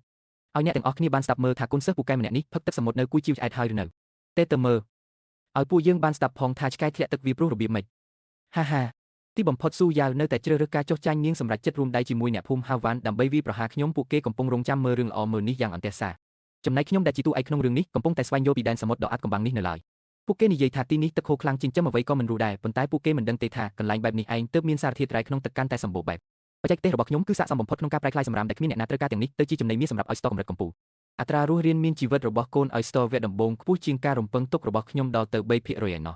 នៅក្នុងផ្ទៃសមុទ្រមួយនេះការលះបង់និងផលតបស្នងគឺស្មើមាត្រគ្នាវាមិនដូចទឹកចិត្តមនុស្សទេតែរាល់ការខិតខំប្រឹងប្រែងរបស់អ្នកមនុស្សគ្រប់គ្នាអាចនឹងត្រូវគេបោះចោលដូចសម្រាមអញ្ចឹងស៊ូយ៉ាវមានការអីមែនទេឆាប់និយាយទៅអាស៊ឿនគឺខ្ញុំសំឡេងនាងស្ដាប់ទៅនៅតែពីរោះដូចមុនអញ្ចឹងតែខ្ញុំអាចស្ដាប់ដឹងថានៅទីនោះមិនមែនមានតែនាងម្នាក់ឯងនោះទេគឺថា ថ្ងៃនេះជាថ្ងៃខួបកំណើតគម្រប់60ឆ្នាំរបស់ប៉ាខ្ញុំហើយនៅផ្ទះមានរៀបចំកម្មវិធីបន្តិចបន្តួចបើលោកទំនេរអាចមកចូលរួមបានអត់ ប៉ារបស់ស៊ូយ៉ាវមើលខ្ញុំធំឡើងតាំងពីតូចហើយចាត់ទុកខ្ញុំដូចជាកូនប្រុសអញ្ចឹងយកគាត់មកធ្វើជាលេសពួកវាពិតជាចំណាយកម្លាំងមិនស្ទើរទេនេះចង់បោកឲ្យខ្ញុំត្រឡប់ទៅវិញដើម្បីបញ្ជឿខ្ញុំនៅមុខមនុស្សគ្រប់គ្នាម្ដងទៀតមែនទេ អាសឿនលោកកំពុងស្ដាប់ឬអត់ចាត់ទុកថាយកយល់មុខប៉ាខ្ញុំទៅចុះណា អាសឿនប៉ាអញជាកូនប្រុសពិតត្រឡប់មកវិញភ្លាមលាក់ខ្លួនពូនអាត្មាដូចអណ្ដើកក្បាលរួចអញ្ចឹងតើអញមានកំណត់ប៉ារបស់យ៉ាវយ៉ាវមើលអញធំឡើងតាំងពីតូចណាវើយពួកវាគិតថាខ្ញុំនឹងខឹងសម្បាដូចសត្វព្រៃស្រែកជៀតតាមទូរស័ព្ទរួចក៏ធ្លាក់ចូលអន្ទាក់ដែលពួកវាបានរៀបចំប៉ុន្តែពួកវាភ្លេចហើយថាអ្វីដែលអាចសម្លាប់មនុស្សបានមិនមែនជាកំហឹងនោះទេមិនក៏មិននិយាយអញ្ចឹងក៏មែនទេអញមិនមែនខ្លាំងណាស់ទេអីត្រឡប់មកវិញមកវើយបានគ្រាន់តែជាកម្មវិធីបង្កប់អន្ទាក់សោះនឹងខ្ញុំចង់ដឹងណាស់ថាអាពួកថោកទីប៉ុន្មានក្បាលនេះអាចធ្វើស្អីខ្ញុំបានទៅនេះជាលើកទី1ហើយដែលខ្ញុំត្រឡប់មកភូមិហាវ៉ាន់វិញបន្ទាប់ពីត្រូវគេដេញចេញដេញនៅក្រោមជើងនៅតែធ្លាប់ស្គាល់តែខ្យល់អាកាសនៅទីនេះបែរជាមានអារម្មណ៍ថាតឹងតែងគួរឲ្យថប់ដង្ហើមមកខ្ញុំមិនរំពឹងថានឹងបានឃើញស្នាមញញឹមអីនោះទេនៅតំបន់មាត់សមុទ្រមួយនេះទឹកចិត្តមនុស្សស្រុកលឿនជាងទឹកជលនីទៅទៀតយីនេះមិនមែនអាមួយនោះទេអីនៅហ៊ានត្រឡប់មកវិញទៀតថាសោះក្រសែភ្នែកកិច្ចវិសខ្នងដែលធ្វើពុតជាមើលមិនឃើញពួកគាត់សម្លឹងមកខ្ញុំហាក់ដូចជាកំពុងមើលអ្នកសុំទានកម្រាស់មុខក្រាស់ម្នាក់ដែលត្រឡប់មកសុំបាយស៊ីអញ្ចឹងប៉ុន្តែខ្ញុំមិនមែនមកសុំទានទេខ្ញុំគ្រាន់តែចង់មកមើលថាតើល្ខោនរបស់ពួកគេអាចសម្ដែងបានល្អកម្រិតណាទៅជើឈាំងអង្គុយនៅកន្លែងដែលលេចធ្លោជាងគេហុំព័ទ្ធទៅដោយអ្នកភូមិដែលចូលចិត្តស៊ីលាក់ស៊ីលុយដូចជាហ្វូងរុយរោមសាច់ស្អុយអញ្ចឹងហើយនៅមានប្រធានលីវរបស់យើងទៀតពីមុនសំបីតែមើលមុខជើឈាំងមួយផ្លែតក៏មិនចង់ផងឥឡូវបែរជាធ្វើខ្លួនដូចចាស់ទុំដ៏ចិត្តល្អម្នាក់ទៅវិញផលប្រយោជន៍ពិតជាកៅស្អិតដ៏ល្អបំផុតមែងវាចេះតែរងចាំខ្ញុំឬអាចនិយាយបានថាអ្នកភូមិទាំងមូលកំពុងតែរងចាំឲ្យល្ខោនមួយនេះបើកឆាកមកអ្នកទាំងអស់គ្នាមើលថានរណាគេត្រឡប់មកវិញគឺជានិស្សិតសាកលវិទ្យាល័យតែមួយគត់ប្រចាំភូមិហៃវ៉ាន់របស់យើងលោកបណ្ឌិតហានមកដល់ហើយវើយហាហាហាមិនក៏មានយូកាដូមកទៀតអញ្ចឹងយកមកគោរពលោកប៉ាឯងនេះមែនទេអាចាំងឯងនេះពូកែនិយាយមែនថ្ងៃនេះលោកបណ្ឌិតយើងមកតាមរកប៉ាហើយតាសំឡេងសើចចំអកសំឡេងឌឺដងឌៀមដាមនាំគ្នាមើលការលេងសើចដោយមិនខ្លាចរឿងធំពួកវាប្រើវិធីនេះដើម្បីប្រមូលផ្ដុំគ្នាបិទបាំងនៅភាពកំសាកដែលបានក្បត់ខ្ញុំកាលពីមុនចុងក្រោយខ្ញុំក៏សម្លឹងទៅកាន់ស៊ូយ៉ាវមនុស្សដែលខ្ញុំធ្លាប់គិតថានឹងឈរក្បែរខ្ញុំរហូតមកនាងមិនបានសម្លឹងមកខ្ញុំទេខ្ញុំគួរតែមើលធ្លុះពីមនុស្សស្រីម្នាក់នេះតាំងពីយូរណាស់មកហើយនាងពូកែខាងគិតលេខណាស់តែនាងមិនដែលយល់ទេថារបស់ខ្លះពេលដែលបាត់បង់ទៅហើយគឺមិនអាចរកមកវិញបានជារៀងរហូតយ៉ាងម៉េចហើយហានស៊ឿនស្អប់សម្ដីបងប្រុសដែលនិយាយស្ដាប់មិនចូលត្រចៀកមែនទេកាលពីពេលដែលឯងត្រូវគេដេញចេញមិនឃើញឯងកំសាកងាយអញ្ចឹងសោះនៅទីក្រុងរស់មិនចុះទេដឹងរសជាតិអត់លុយមួយរៀលជាប់ខ្លួនវាពិបាកទ្រាំណាស់មែនទេហាហាហាជើឈាំងដកដៃចេញឲ្យស្អាតបន្តិចទៅហេធ្វើខ្លួនខ្ពង់ខ្ពស់ស្អីហាសោះអញឥឡូវធ្លាក់ដល់កម្រិតណាហើយក្នុងចិត្តមិនដឹងទេអីកម្រិតស្អីហានស៊ឿនបើអញចេះគិតត្រឡប់មកភូមិវិញមកអញឲ្យប្រាក់ខែអញ1800ក្នុងមួយខែអញខំធ្វើការឲ្យអញទៅឃើញទេលុយទាំងនេះទៅថ្ងៃមុខនៅមានច្រើនទៀតវើយបងប្អូនជីដូនមួយឥឡូវពួកវាបែរជាប្រាចិត្តអាក្រក់បំផុតមកវាប្រហារខ្ញុំគ្រាន់តែដើម្បីបញ្ជាក់ភាពស្មោះត្រង់ជាមួយចៅហ្វាយថ្មីរបស់ពួកវាហាហាហាអាសិនអើយអញត្រឡប់មកវិញអញ្ចឹងវាល្អហើយតើល្អណាស់ដែលមកវិញសុទ្ធតែអ្នកភូមិជាមួយគ្នាងើបមុខចុះឡើងឃើញតែគ្នានឹងជើឈៀងវានៅក្មេងសម្ដីរៀងធ្ងន់បន្តិចហើយក្មួយអញកុំប្រកាន់អីណាពូលើគាត់ពូកែគិតលេខណាស់អ្វីដែលគាត់ចង់បានមិនមែនការផ្សះផ្សាទេគឺចង់ឲ្យខ្ញុំចុះញឹមគាត់ចង់ឲ្យខ្ញុំអន់ក្បាលនៅមុខអ្នកភូមិទាំងមូលដើម្បីបង្អួតអំណាចគាត់និងមេដឹកនាំថ្មីដែលគាត់ទើបតែរើសនឹងបានហើយពូលើមានប្រសាសន៍ហើយអាសិនទុកមុខឲ្យពូលើចុះរឿងថ្ងៃនេះចាត់ទុកថាចប់ត្រឹមនឹងទៅស្ដាប់ពូណាក្មួយត្រឡប់មកវិញមកអាជាងក៏វាហាមាត់ហើយដែរឯងមកវិញធ្វើជាជាងបច្ចេកទេសមកវាធានាមិនខ្វះប្រយោជន៍ឲ្យឯងទេមែនហើយអាសិនមកវិញមកអាជាងវាមិនធ្វើបាបឯងទេវើយវាមិនប្រសើរជាងឯងយកលុយទៅបោះចោលនៅសមុទ្រគុយចៅនោះអីអាសិនពូឮថាឯងយកទ្រព្យសម្បត្តិទាំងអម្បាលម៉ានទៅចាក់ចោលក្នុងសមុទ្រនោះអស់ហើយតើហាហាហាកន្លែងខ្មោចលងនឹងសំបីតែត្រីក៏រស់មិនរស់ផងវាចង់ចិញ្ចឹមឲ្យស្ទទៀតខំរៀនសូត្រដល់ថ្នាក់នឹងឈួតអស់រលីងហ្មងហានសិនអញពិតជាសរសើរភាពក្លាហានរបស់ឯងមែនវើយអញប្រាប់ឲ្យដឹងចុះកូនឲ្យស្ទល់នឹងវាងាយងាប់ណាស់អញទម្លាក់ទៅមិនបាន3ថ្ងៃផងច្បាស់ជាត្រូវទឹករលកគួចយកទៅបាត់អស់មិនខានទោះមានសល់ទៅលើធំខ្លះក៏ត្រូវថ្មប៉ះកិនខ្ទេចដែរអំពូមីងទាំងអស់គ្នាគិតមើលវាមិនមែនយកលុយទៅបោះចូលទឹកទេតើវាជាស្អី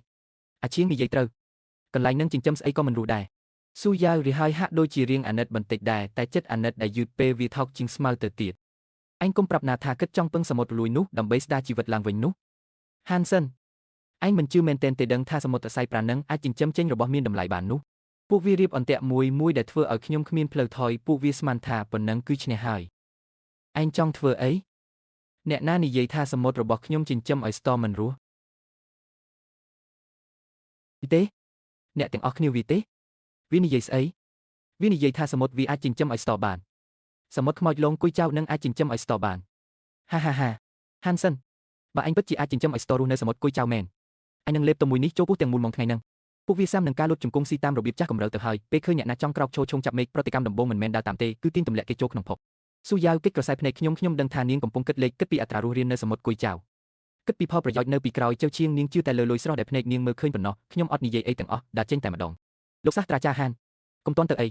លើកក្រោយកុំភ្លេចយកឲ្យស្ទទីពីសមុទ្រគុយចៅមកផងណាឲ្យចាស់ទុំក្នុងភូមិយើងបានបើកភ្នែកមើលផងមិនហើយយកមកឲ្យពួកយើងបើកភ្នែកផង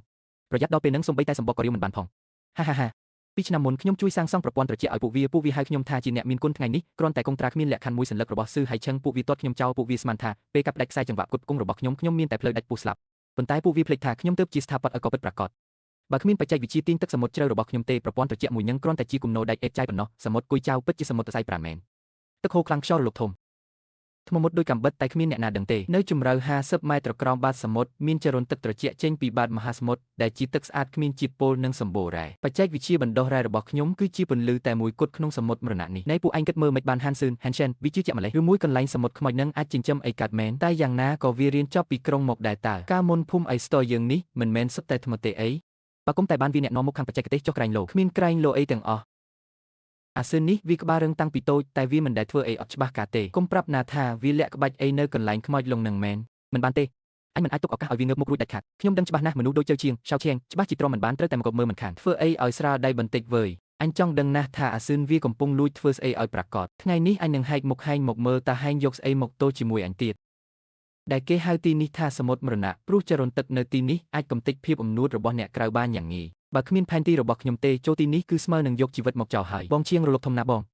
ងសុទ្ធតែថ្មប៉ព្រះទឹកពួកយើងត្រឡប់ទៅវិញទៅបងទៅវិញស្អីបើហែងចង់ទៅវិញលោតទឹកហែទៅខ្លួនអញទៅរកមើលឲ្យអញមើលតើមានពងអណ្ដែតនៅត្រង់ណាឃើញហើយបងនៅត្រង់នោះបើកទៅមុខលឿនឡើងពួកគេស្មានថាខ្ញុំយកអាចកំបាំងទៅលាក់នៅកន្លែងដែលងាយឃើញបំផុតតែពួកគេមិនដឹងទេថាអ្វីដែលភ្នែកមើលឃើញជារឿយសុទ្ធតែជាការបំភាន់លឿនឡើងបញ្ចាំងពិលមកនេះមើលហូទីបំផុតស្រង់បានហើយវើយមានតែប៉ុណ្្នឹងទេហាហាធ្វើឲ្យអញភ័យស្ទើងាប់អញស្មានតែអាស៊ើនមានឬអស់ចាអីណាស់ទៅបងជាងនេះវាមិនមែនជាឲ្យស្ទរកាក់សំណល់អន់បំផុតទេអីសំបីអ្នកទិញអេតចាយក៏មិនខ្ជិលមើលដែរបោះចោលទៅចង្រៃហ្មងអញស្មានតែវាមានគម្រោងអីអស់ចាមែនទែនទៅហើយបងជាងក្រែងលោកពួកយើងធ្វើឲ្យចាស់ដៃហ្មងទៅ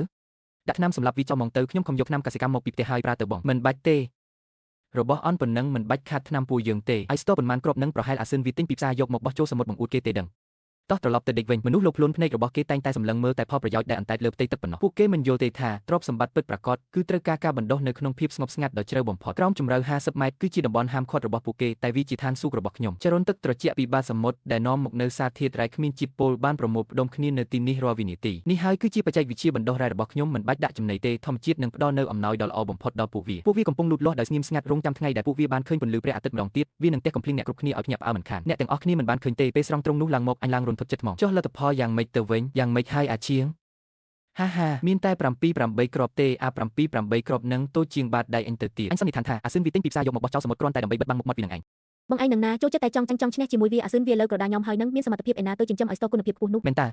ត្រឹមសមត្ថភាពវាប៉ុណ្ណឹងចង់ត្រឡប់ស្ថានភាពមែនយកសពទៅពួកគេជឿតែលើអ្វីដែលភ្នែកពួកគេមើលឃើញតែមិនដឹងទេថាការប្រកួតប្រជែងពិតប្រាកដកំពុងកើតឡើងនៅកន្លែងដែលពួកគេមើលមិនឃើញច្បាស់ជាមកមែនត្រង់មួយនេះគឺជាចម្លើយដែលខ្ញុំរៀបចំទុកឲ្យពួកឯងឃើញហើយក៏គិតថាដឹងរឿងគ្រប់យ៉ា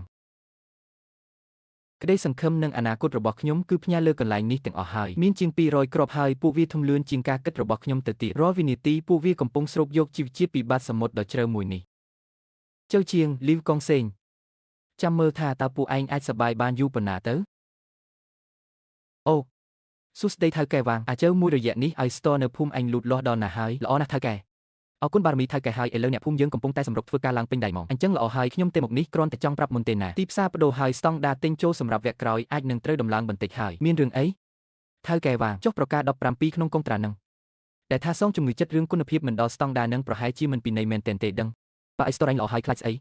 ក្រុមហ៊ុនវ៉ាន់ហ៊ឺធ្វើការតាមច្បាប់ទម្លាប់អ្វីគឺទៅតាមកុងត្រាឯងកុំតន់ភ័យអីខ្ញុំគ្រាន់តែទេមកប្រាប់មុនទេប៉ុណ្ណឹងសិនចុះអាជាងមិនហើយថៅកែវាងថាមិនខ្លះយីមើលមុខចុះភ័យស្លន់ស្លោអស់ហើយថៅកែវាងទេមកសរសើរពួកយើងតើមិនអាចភ័យឲ្យគេឃើញទេបើបែកការពេលនេះច្បាស់ជាបែកបាក់សាមគីមិនខានចុះអំបញ្ញមិញឯងអុយអំបញ្ញមិញរៀងជាពូបន្តិចនឹងណាថៅកែវាងគាត់ថាឲ្យស្ទរភូមិយើងគុណភាពល្អផ្ដាច់គេក្នុងចំណោមភូមិចិត្តខាងហ្នឹងគាត់ខំទេមកសួរថាវគ្គក្រោយយើងអាចគត់គង់បានប៉ុន្មានមានប៉ុន្មានគាត់យកទាំងអស់មកហាមែងហ្គេសខែក្រោយកសិដ្ឋានខ្ញុំយ៉ាងហោចណាស់ក៏បាន150គីឡូដែរ150គីឡូតិចណាស់ចំការឲ្យស្តុកខ្ញុំនោះទីបំផុតក៏250គីឡូដែរវើយលួងពួកគាត់ឲ្យស្ងប់សិនទៅចុះរឿងគុណភាពចាំគិតគ្នាពេលក្រោយទៀតថៅកែចៅមួយខែក្រោយជួបគ្នានៅសមុទ្រគុយចៅទៅខ្ញុំមានរបស់ស៊ុបរាយដល់ម៉ោងហើយកន្លែងស្អីគេហ្នឹងរកតែជន់ស្ទើរតែមិនបានផងថៅកែចៅអញ្ជើញមកដល់ហើយហានសិនឃើញឯងអ៊ូតតាមទូរស័ព្ទអញស្មានតែរកបានកន្លែងហុងស៊ុយអីណាវើចុះសុទ្ធតែថ្មរលកធំបែបនេះតែចិញ្ចឹមស្អីកាត់ទៅ anhមិនមែនកំពុងលេងសើចនឹងអញទេដឹងខ្ញុំដឹងថាគ្រាន់តែនិយាយគឺអត់ប្រយោជន៍ទេសម្រាប់ចាស់ទុំដូចពួកគាត់តតែឃើញច្បាស់នឹងភ្នែកទើបជឿថាពិតប្រាកដអាល្អិតនេះក៏រហូតដល់ឈួតហើយទេដឹងមករកស៊ីអីកន្លែងបែបនេះយល់សពទាំងថ្ងៃហើយមួយខែមកនេះខ្ញុំប្រាជ្ញរនទឹកជ្រៅនៃសមុទ្រគុយចៅបូកសំជាមួយបច្ចេកវិទ្យាបន្ថែមរ៉ែខ្នាតតូចរបស់ខ្ញុំដោយចាត់ទុកឲ្យស្ទមួយគ្រាប់ដូចជាស្នាដៃសិល្បៈយ៉ាងអញ្ចឹងរូបរាងនេះពណ៌សម្បុរនេះកម្រាស់សាច់ 1.8 សង់ទីម៉ែត្រភាពកង់នៃសម្បុកគឺត្រូវខ្នាតអន្តរជាតិមកហានសិនអញដឹងទេថាឲ្យស្ទមួយត្រង់នេះមានន័យថាម៉េចទិន្នន័យរបស់វាគឺស៊ីដាច់ឲ្យស្ទកម្រិតកម្ពស់នៅលើទីផ្សារទៅទៀតទិន្នន័យគ្រាន់តែជាមូលដ្ឋានគ្រឹះប៉ុណ្ណោះត្រូវរសជាតិសំខាន់គឺរសជាតិវាយ៉ាងម៉េចទៅវិញថៅកែចៅអញ្ជើញសាកមើលរបស់ដុសក្នុងបរិស្ថានបែបនេះតើវាស៊ីកើតមែនអេសអាឡូថៅកែវ៉ាងអីវ៉ាន់បានបញ្ជូនទៅដល់ហើយណាធានាថាជារបស់កម្រិតឥឡូវទីផ្សារហ្មងឯងអ្នកចាត់ចែងខ្ញុំទុកចិត្តហើយពូយ៉តសំបីតែថៅកែវ៉ាងក៏សរសើរថាខ្ញុំធ្វើការច្បាស់លាស់ដែរមិនក៏អញ្ចឹងឯស្តយើងមានបញ្ហាមែនគុណភាពមធ្យមវគ្គនេះមិនអាចតាមកិច្ចសន្យាប្រកាស17គឺត្រូវកាត់លុយ30ចេញអញទៅរកវ៉ាងខៃហ្មងប្អូនចៅមានរឿងអីនឹងបានខឹងម្លេះលោកវ៉ាងនេះមានន័យថាម៉េចគុណភាពមិនស្តង់ដារអញ្ចឹងហេឯស្តដែលពួកយើងបញ្ជូនមកគឺដូចមុនបេះបិទមកមិនក៏ថាមិនដល់ស្តង់ដារទៅវិញអូប្អូនចៅកុំតន់ឆេវឆាវអីរកស៊ីគឺរកស៊ីហើយយើងមានក្រុមត្រួតពិនិត្យគុណភាពច្បាស់លាស់ណាស់ទិន្នន័យមិនចេះកុហកយើងទេវើយកូនចៅខ្ញុំចិញ្ចឹមតាមស្តង់ដារបច្ចេកទេសដែលលោកឯងឲ្យមកតើបច្ចេកទេសវាស្លាប់មនុស្សដើរជារស់នោះប្រហែលជាមានខុសឆ្គងកន្លែងណាបន្តិចបន្តួចហើយបានជាប៉ះពាល់ដល់គុណភាពវានោះមើលចុះពួកយើងធ្វើតាមតែសាច់កិច្ចសន្យាទេអសរខ្មៅលើក្រដាសត្រូវអត់កិច្ចសន្យាយកកិច្ចសន្យាមកអាំងទៀតហើយ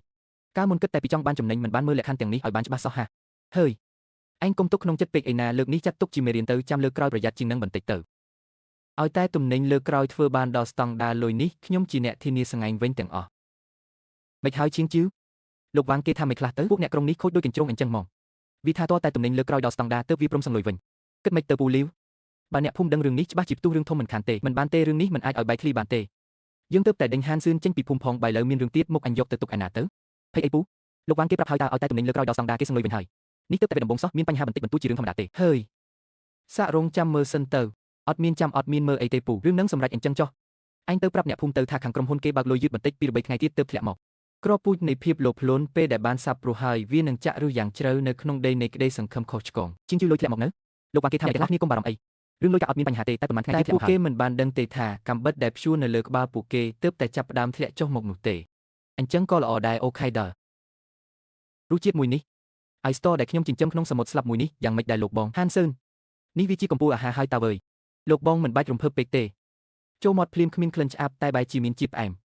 ពេលលេបចូលទៅហើយនៅមានក្លិនក្រអូបដូចផ្កាអាគីដែលជាប់បំពង់ក៏ទៀតរបស់នេះពិតជាមានរសជាតិប្លែកខុសគេមែនវើយអូនហ៊ានអូមិនមែនទេលោកគ្រូហ៊ានតើអញធ្វើវាបានដោយរបៀបណាហ្នឹងនៅកន្លែងដាច់ស្រយាលចឹងសោះ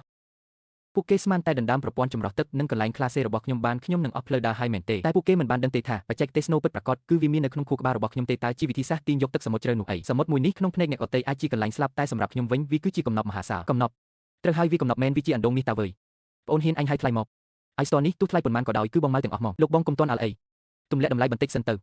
បងកុំបារម្ភអីខ្ញុំប្រកាសជាមិនលក់ឲ្យក្នុងតម្លៃថ្លៃកប់ពុកនោះទេไอស្តនេះគ្រាន់តែជាជំហានទី1ប៉ុណ្ណោះលោកប្រធានចៅបានត្រឡប់ទៅវិញហើយមុនពេលទៅគាត់ប្រាប់ថាលើក្រោយនឹងនាំខ្ញុំទៅជួបមនុស្សម្នាក់គាត់មើលទៅរំភើបខ្លាំងណាស់គាត់ថារកស៊ី20ឆ្នាំមកហើយគាត់មិនដែលស្គាល់អ្វីទៅដែលហៅថាការចម្រោះទឹកសមុទ្រជ្រៅនោះទេហើយក៏មិនធ្លាប់ឃើញไอស្តមានគុណភាពអស្ចារ្យបែបនេះពីមុនមកដែរមិនយល់ពីការប្រមូលផ្ដុំសារធាតុរ៉ែអីនោះទេគាត់ដឹងត្រឹមតែថាไอស្តរបស់ខ្ញុំអាចជួយឲ្យភោជនីយដ្ឋានចំណែកពួកអ្នកហានសឿនមិនវាមកទីនេះអាងប់ឯងចុះមកក្រោមភ្លាមឆ្កែពីណាមកប្រុសនឹងជីអាថោកនេះអញស្មានតែនរណាតាមពិតគឺថៅកែឆាងតើមិននៅកំដរថៅកែវ៉ាងឯភូមិទៅមកធ្វើស្អីកន្លែងដាច់ស្រយាលរបស់អញនេះកុំមកធ្វើពើអាងប់អញជាអ្នកលួចកែប្រព័ន្ធចម្រោះទឹកនៅភូមិមែនទេភ្នែកឯងមកខាងណាឃើញអញកែវាកុំមកធ្វើពើវើយក្រៅពីឯងមានអ្នកណាទៀតចេះអាអេតចៃហ្នឹងតាំងពីឯងចេញទៅឲ្យស្តនៅភូមិធ្លាក់គុណភាពរាល់ថ្ងៃឥឡូវថៅកែវ៉ាងគេចង់បានស្តង់ដារខ្ពស់របស់ពួកយើងប្រគល់ឲ្យគេអត់បានទេមិនមែនការមុនឯងថាអញត្រឹមជាជាងកំពេចកំប៉ុកភូមិហែវ៉ាន់អត់អញក៏មិនងាប់ដែរមែនទ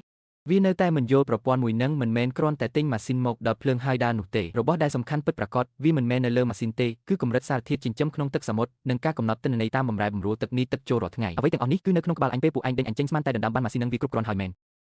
តាមពិតពួកឯងបានបោះចោលបេះដូងវាទៅហើយហានសឿនឯងកុំមកលេងស្អីក្មេងនៅទីនេះម៉ាស៊ីននៅភូមិគឺឯងអ្នកលួចកែច្បាស់ហ្មងមុននឹងនិយាយអីគិតឲ្យច្បាស់សិនទៅកាលមុនអញខ្ជិលរករឿងអញទេតែឥឡូវអញដឹងថាមនុស្សខ្លះយកយល់កាន់តែច្រើនវាកាន់តែបានចិត្តថ្មងមិនបានឯងខ្លាំងម្លេះយ៉ាងម៉េចកុំប្រាប់ណាថាសំបីតែជាងកំពេចកំពុកម្នាក់ក៏ឯងវាមិនឈ្នះនោះ អាសឿនពួកយើងធំមកជាមួយគ្នាឯងកំដាច់រហ័សពេកអីពួកយើងរាប់អានគ្នាប៉ុន្មានឆ្នាំហើយឥឡូវក្នុងភូមិទប់លេងចប់ហើយថៅកែវាងទៀតទំនិញរាល់ថ្ងៃបើនៅតែអញ្ចឹងទៀតគ្រប់គ្នាច្បាស់ជារលីមិនខានកាលមុនវាមើងងាយខ្ញុំជាងគេតែឥឡូវមកបន្ទាបខ្លួនអង្វរខ្ញុំទៅវិញបងប្អូនសម្លាញ់ពេលពួកឯងដេញអញចេញពីភូមិមិនគិតថាពួកយើងជាបងប្អូនផងរឿងហ្នឹងក៏មិនអាចបន្ទោសអញទាំងអស់ដែរគឺលើកុងសឹងអ្នកផ្ដាំគំនិតវាឃើញឯងរកលុយបានច្រើនក៏ច្រណែនថាឯងនឹងស៊ីដាច់ភូមិទាំងមូលអញ្ចឹងហ៎ចុះរឿងដណ្ដើមយកស៊ូយ៉ាវក៏ឥឡូវកុងសឹងជាអ្នកបង្រៀនអញដែរគឺមីនឹងវាអ្នកមករកអញខ្លួនឯងតើមិនតាក់ទងនឹងអញទេវើយអាសឿនជួយអញម្ដងទៅឲ្យតែអញព្រមកែប្រព័ន្ធនឹងវិញធ្វើឲ្យទំនិញនៅភូមិត្រូវស្តង់ដារឡើងវិញអញនឹងប្រគល់ស៊ូយ៉ាវឲ្យអញវិញមកសម្លាញ់ចិត្តអញគ្រាន់តែជួយថែរក្សានាងជំនួសឯងមួយរយៈតើអញមិនទាន់បានប៉ះនាងផងវាហ៊ាននិយាយពីស៊ូយ៉ាវនារីដែលខ្ញុំស្បត់ថានឹងការពារតាំងពីតូចតែចេញពីមាត់របស់ចៅឆាងនាងបែរជាខ្លាយជារបស់សម្រាប់យកមកដោះដូរទៅវិញយ៉ាងម៉េចហើយអាសឿនការដោះដូរនេះចំណេញតើណោះគ្រាន់តែឯងកម្រើកម្រាមដៃបន្តិចបច្ចេកទេសក៏បានមកវិញស្រីក៏បានមកវិញចំណេញទាំងសងខាងមកវិនាទីនោះមនោសញ្ចេតនាបន្តិចបន្តួចចុងក្រោយដែលធ្លាប់មានត្រូវបានរលីបាត់អស់មនុស្សខ្លះគឺវាថោកទាបដល់ឆ្អឹងមកអញសាកគិតមើលពេលឲ្យស្ទរយើងត្រូវស្តង់ដារកុងត្រាជាមួយវ៉ាន់ហឺក៏បានស៊ីញ៉េពេលនោះលុយមិនហូរចូលមកខ្មាំងទេអីដល់ពេលនឹងស៊ូយ៉ាវក៏ត្រឡប់ទៅរកអញវិញដែរលុយស្រីនៅក្នុងភ្នែកវាតាមពិតអ្វីគ្រប់យ៉ាងសុទ្ធតែអាចកាត់ថ្លៃបានទាំងអស់ឯងអាចឈួតឯងលែងដឹងអីហើយមែនជើឆាងឯងចាត់ទុកស៊ូយ៉ាវជាស្អីជារបស់ដែលឯងចង់បោះចោលពេលណាក៏បានចង់រើសមកវិញពេលណាក៏បានអញ្ចឹងហេហានសឿនឯងចាំមើលចុះមួយដៃរបស់ខ្ញុំនេះមិនមែនវីទេតែវីអតីតកាលរបស់ខ្ញុំចាប់ពីថ្ងៃនេះទៅមិត្តភក្តិតាំងពីតូចជើឆាងគឺត្រូវលុបចេញពីបេះដូងខ្ញុំជារៀងរហូតអាចចម្រៃហានសឿនអាពូវេកនិយាយស្រួលបួមិនចង់ឲ្យអញប្រើធေါ်ក្តៅមែនចាំមើលតែអញស្រួលខ្លួនបន្តិចបងឆាងមុខបងកាត់អីហ្នឹងឆ្លោះគ្នាជាមួយគេមែនជឿអត់ហ្នឹងអ្នកណាវាឯងកុំមកប៉ះអញអញកាត់អីហ្នឹងខ្ញុំគ្រាន់តែបារម្ភពីអញដែរអញធ្លាប់ចាត់ទុកនាងឯងដោយក្របពេជ្រតែអាហានសិននោះវាមិនខ្ចីខ្វល់ពីនាងឯងផងនាងឯងគ្រាន់តែជារបស់សដែលគ្មានអ្នកណាគេយកទេវើយកុំមកធ្វើពុតជាមនុស្សល្អនៅទីនេះទៀតជារបស់សអញ្ចឹងហ៎គេហ៊ានហៅខ្ញុំជារបស់សហានសិនខ្ញុំពិតជាជ្រើសរើសខុសមែនខ្ញុំមិនដឹងថាស៊ូយ៉ាវពេលនេះយ៉ាងម៉េចហើយទេតែខ្ញុំដឹងថាពេលដែលជើឈៀងហ៊ាននិយាយពាក្យទាំងនោះចេញមកផ្លូវដែលវាជ្រើសរើសគឺត្រូវដល់ផ្លូវតហើយនេះកាលពីនៅក្មេងខ្ញុំធ្លាប់ប្រាប់នាងថាបើខ្ញុំធំឡើងខ្ញុំនឹងយកវាទៅទិញស្ករគ្រាប់នៅលើពិភពលោកនេះឲ្យនាងញ៉ាំឥឡូវគិតទៅវាពិតជាគួរឲ្យចង់សាច់មែនថ្ងៃនេះខ្ញុំបានលាដាច់ស្រេចជាមួយគ្រប់យ៉ាងនៅភូមិឲ្យស្ទរហើយខ្ញុំសូមនឹងទទួលបានជីវិតដែលល្អជាងនេះមិនមែនមកពាក់ព័ន្ធជាមួយពួកមនុស្សធន់ថប់អស់នេះទេអាឡូបងប្រុសចៅអាហានបងមានរំខានអីអត់ហ្នឹងអត់ទេបងមានការអីមែនអញត្រៀមខ្លួនទៅថ្ងៃស្អែករើស iStore ដែលល្អបំផុតមួយកន្ត្រកមកបងមានរឿងអីទៅរឿងល្អធំមកវើយបងនឹងនាំអញទៅរកតាក់ទងអ្នកមានម្ដងខ្ញុំយកទ្រព្យសម្បត្តិនិងក្តីសង្ឃឹមចុងក្រោយទាំងអស់របស់ខ្ញុំរៀបចំយ៉ាងប្រុងប្រយ័ត្នដាក់ចូលក្នុងកន្ត្រកដ៏សាមញ្ញមួយដែលយកចេញពីភូមិមក iStore ទាំងនេះខ្ញុំចំណាយពេល2ឆ្នាំពេញដើម្បីចិញ្ចឹមវាជាដើមទុនសម្រាប់ខ្ញុំកែប្រែវាសនាហើយវាក៏ជាកាំបិតដ៏មុតស្រួចសម្រាប់ចាក់ទៅលើពួកអ្នកដែលបានក្បត់ខ្ញុំផងដែរអាហានឲ្យឯងស្លៀកពាក់អញ្ចឹងមានតែមុខឯងទេដែលអាចមើលយល់នោះខ្ញុំជាអ្នកលក់ទំនិញគេមើលតែ iStore ខ្ញុំទេមិនមែនមើលមនុស្សខ្ញុំឡើយក៏ត្រូវដែរតើឡានបានបើកតម្រង់ទៅកណ្ដាលក្រុងបងចាំនិយាយប្រាប់ខ្ញុំច្រើនណាស់តាមផ្លូវលើកនេះអ្នកដែលខ្ញុំត្រូវជួបគឺលីនយីជាអគ្គនាយកក្រុមហ៊ុន Ding Sisvian ដែលមានភ្នែកមុតស្រួចនិងរើសច្រើនជាងគេបំផុតពិតជាស័ក្តិសមជាទីស្នាក់ការកណ្ដាលរបស់ Ding Sisvian មែនសូម្បីតែអ្នកបម្រើនៅមាត់ទ្វារក៏សម្លឹងមើលមករបៀបពីតម្លៃដែរខ្ញុំពិតជាខុសគេមកនៅទីនេះអូនប្រុសបងជូនឯងបានត្រឹមនឹងហើយណាអ្នកនៅខាងក្នុងគេបញ្ជាក់ថាសូមជួបឯងតែឯងទេកុំភ័យអីឲ្យ store របស់ឯងគឺជាចម្លើយដ៏ល្អឥតខ្ចោះបាត់ទៅហើយខ្ញុំអាចមើលឃើញភាពភ័យអរនៅក្នុងភ្នែករបស់បងចៅគាត់ក៏កំពុងតែភ្នាល់ដែរពេលរុញទ្វារនេះចូលទៅវាសនាជីវិតខ្ញុំនឹងត្រូវផ្លាស់ប្ដូរហើយខ្ញុំស្មានតែនឹងបានឃើញស្ត្រីចំណាស់ម្នាក់ដែលពាក់គ្រឿងអលង្ការពេញខ្លួនទៅហើយតែខ្ញុំគិតខុសហើយនោះគឺជាមនុស្សស្រីម្នាក់ដែលមានអាយុសបាខ្ញុំស្រស់ស្អាតខ្លាំងសឹងតែតាក់ទាញបេះដូងមកប៉ុន្តែអ្វីដែលធ្វើឲ្យគេមិនអាចមើលរំលងបាននោះគឺភ្នែករបស់នាងហាក់ដូចជាអាចមើលធ្លុះដល់ចិត្តមនុស្សអញ្ចឹងលោកនាយកចៅហ៊ានធានាណែនាំមនុស្សមកឲ្យខ្ញុំតែមើលទៅដូចជាមិនមានអីអស្ចារ្យផងតើគេនាយកលីនចង់មកមើលមនុស្សឬចង់មកមើល iStore គួរឲ្យចាប់អារម្មណ៍មែនយកម្ហូបមក iStore ឆៅដែលអ្នកបម្រើយកមកនីមួយមើលទៅដូចជាស្នាដៃសិល្បៈដែលគេរៀបចំយ៉ាងល្អិតល្អន់អញ្ចឹងខ្ញុំដឹងថានារីម្នាក់នេះកំពុងតែចង់ប្រមានឲ្យខ្ញុំនេះគឺជា iStore សមុទ្រទឹកជ្រៅកម្រិតដ៏ល្អបំផុតដែលយើងអាចរកបាននៅពេលនេះចុះ iStore របស់លោកមានគុណភាពដល់កម្រិតណាដែរចំពោះមុខនាងការបកស្រាយឬការអួតអាងអីក៏គ្មានន័យដែរអ្វីដែលខ្ញុំអាចពឹងផ្អែកបានគឺមានតែបច្ចេកទេសរបស់ខ្ញុំតែប៉ុណ្ណោះហើយនឹង iStore របស់ខ្ញុំវិនាទីនេះខ្ញុំបានភ្នាល់ជាមួយអ្វីគ្រប់យ៉ាងដែលខ្ញុំមានពេលឃើញនាងងើបឈរឡើងខ្ញុំក៏ដឹងភ្លាមថាក្តារនេះខ្ញុំភ្នាល់ត្រូវហើយគុណភាពមិនមែនបានមកពីការអួតទេគឺបានមកពីការចិញ្ចឹមថែទាំពណ៌សម្បុរនេះកង់នៃសម្បកនេះមិននឹងអាចទៅរួចសមុទ្រក្នុងស្រុកយើងមិននឹងអាចចិញ្ចឹមបាន iStore ដែលមានរូបរាងល្អម្លេះនេះលោកចិញ្ចឹមវានៅសមុទ្រ iStore មែនទេអ្នកក្រុងមើងងាយអ្នកស្រែគិតថារបស់ល្អតតែជិះយន្តហោះឆ្លងសមុទ្រទើបបានតែពួកគេមិនដឹងទេថាបើបច្ចេកវិទ្យាប្រើបានត្រូវកន្លែងដីនិងសមុទ្រនឹងផ្ដល់ផលតបស្នងវិញរាប់រយដងឯណោះអគ្គនាយកលីនទូដឹកតាមយន្តហោះលឿនប៉ុណ្ណាក៏មិនស្មើនឹងការនេសាទភ្លាមដែរពេលត្រូវអ្នកភូមិដេញចេញខ្ញុំគ្មានសល់អ្វីទាំងអស់អ្វីដែលខ្ញុំអាចយកតាមខ្លួនបានគឺមានតែបច្ចេកវិទ្យាចម្រោះទឹកក្នុងខួរក្បាលខ្ញុំដែលគ្មានអ្នកណាអាចដណ្ដើមយកបានឡើយសាក់ភ្លុកទៅមើលវិនាទីនោះនៅក្នុងបន្ទប់ស្ងាត់ជ្រងងំស្ដាប់ឬតែសំឡេងនាងលេបប៉ុណ្ណោះខ្ញុំដឹងថាលទ្ធផលចាញ់ឈ្នះត្រូវបានសម្រេចហើយគ្មានរសជាតិល្វីងចត់នៃទឹកសមុទ្រសូម្បីតែបន្តិចផ្ទុយទៅវិញវាមានរសជាតិផ្អែមឆ្ងាញ់ប្លែកហ្មងសាច់វាស្វិតល្អថែមទាំងក្រាស់ជាង iStore ហួងយីទៅទៀតមិនត្រឹមតែគ្មានក្លិនឆ្អាបទេវាថែមទាំងមានក្លិនក្រអូបផ្អែមបែបសារធាតុរ៉ែតិចទៀតផងហានសិនតើលោកធ្វើបានដោយរបៀបណាទៅគឺការបូមយកទឹកសមុទ្រជ្រៅមកប្រើរួមផ្សំជាមួយបច្ចេកវិទ្យាបន្ថែមសារធាតុរ៉ែទៀតណាបច្ចេកវិទ្យាល្អមែនប៉ុន្តែតាមខ្ញុំដឹងពេលនេះលោកត្រូវបានសហគមន៍ភូមិ iStore បណ្ដេញចេញហើយតើក្នុងដៃលោក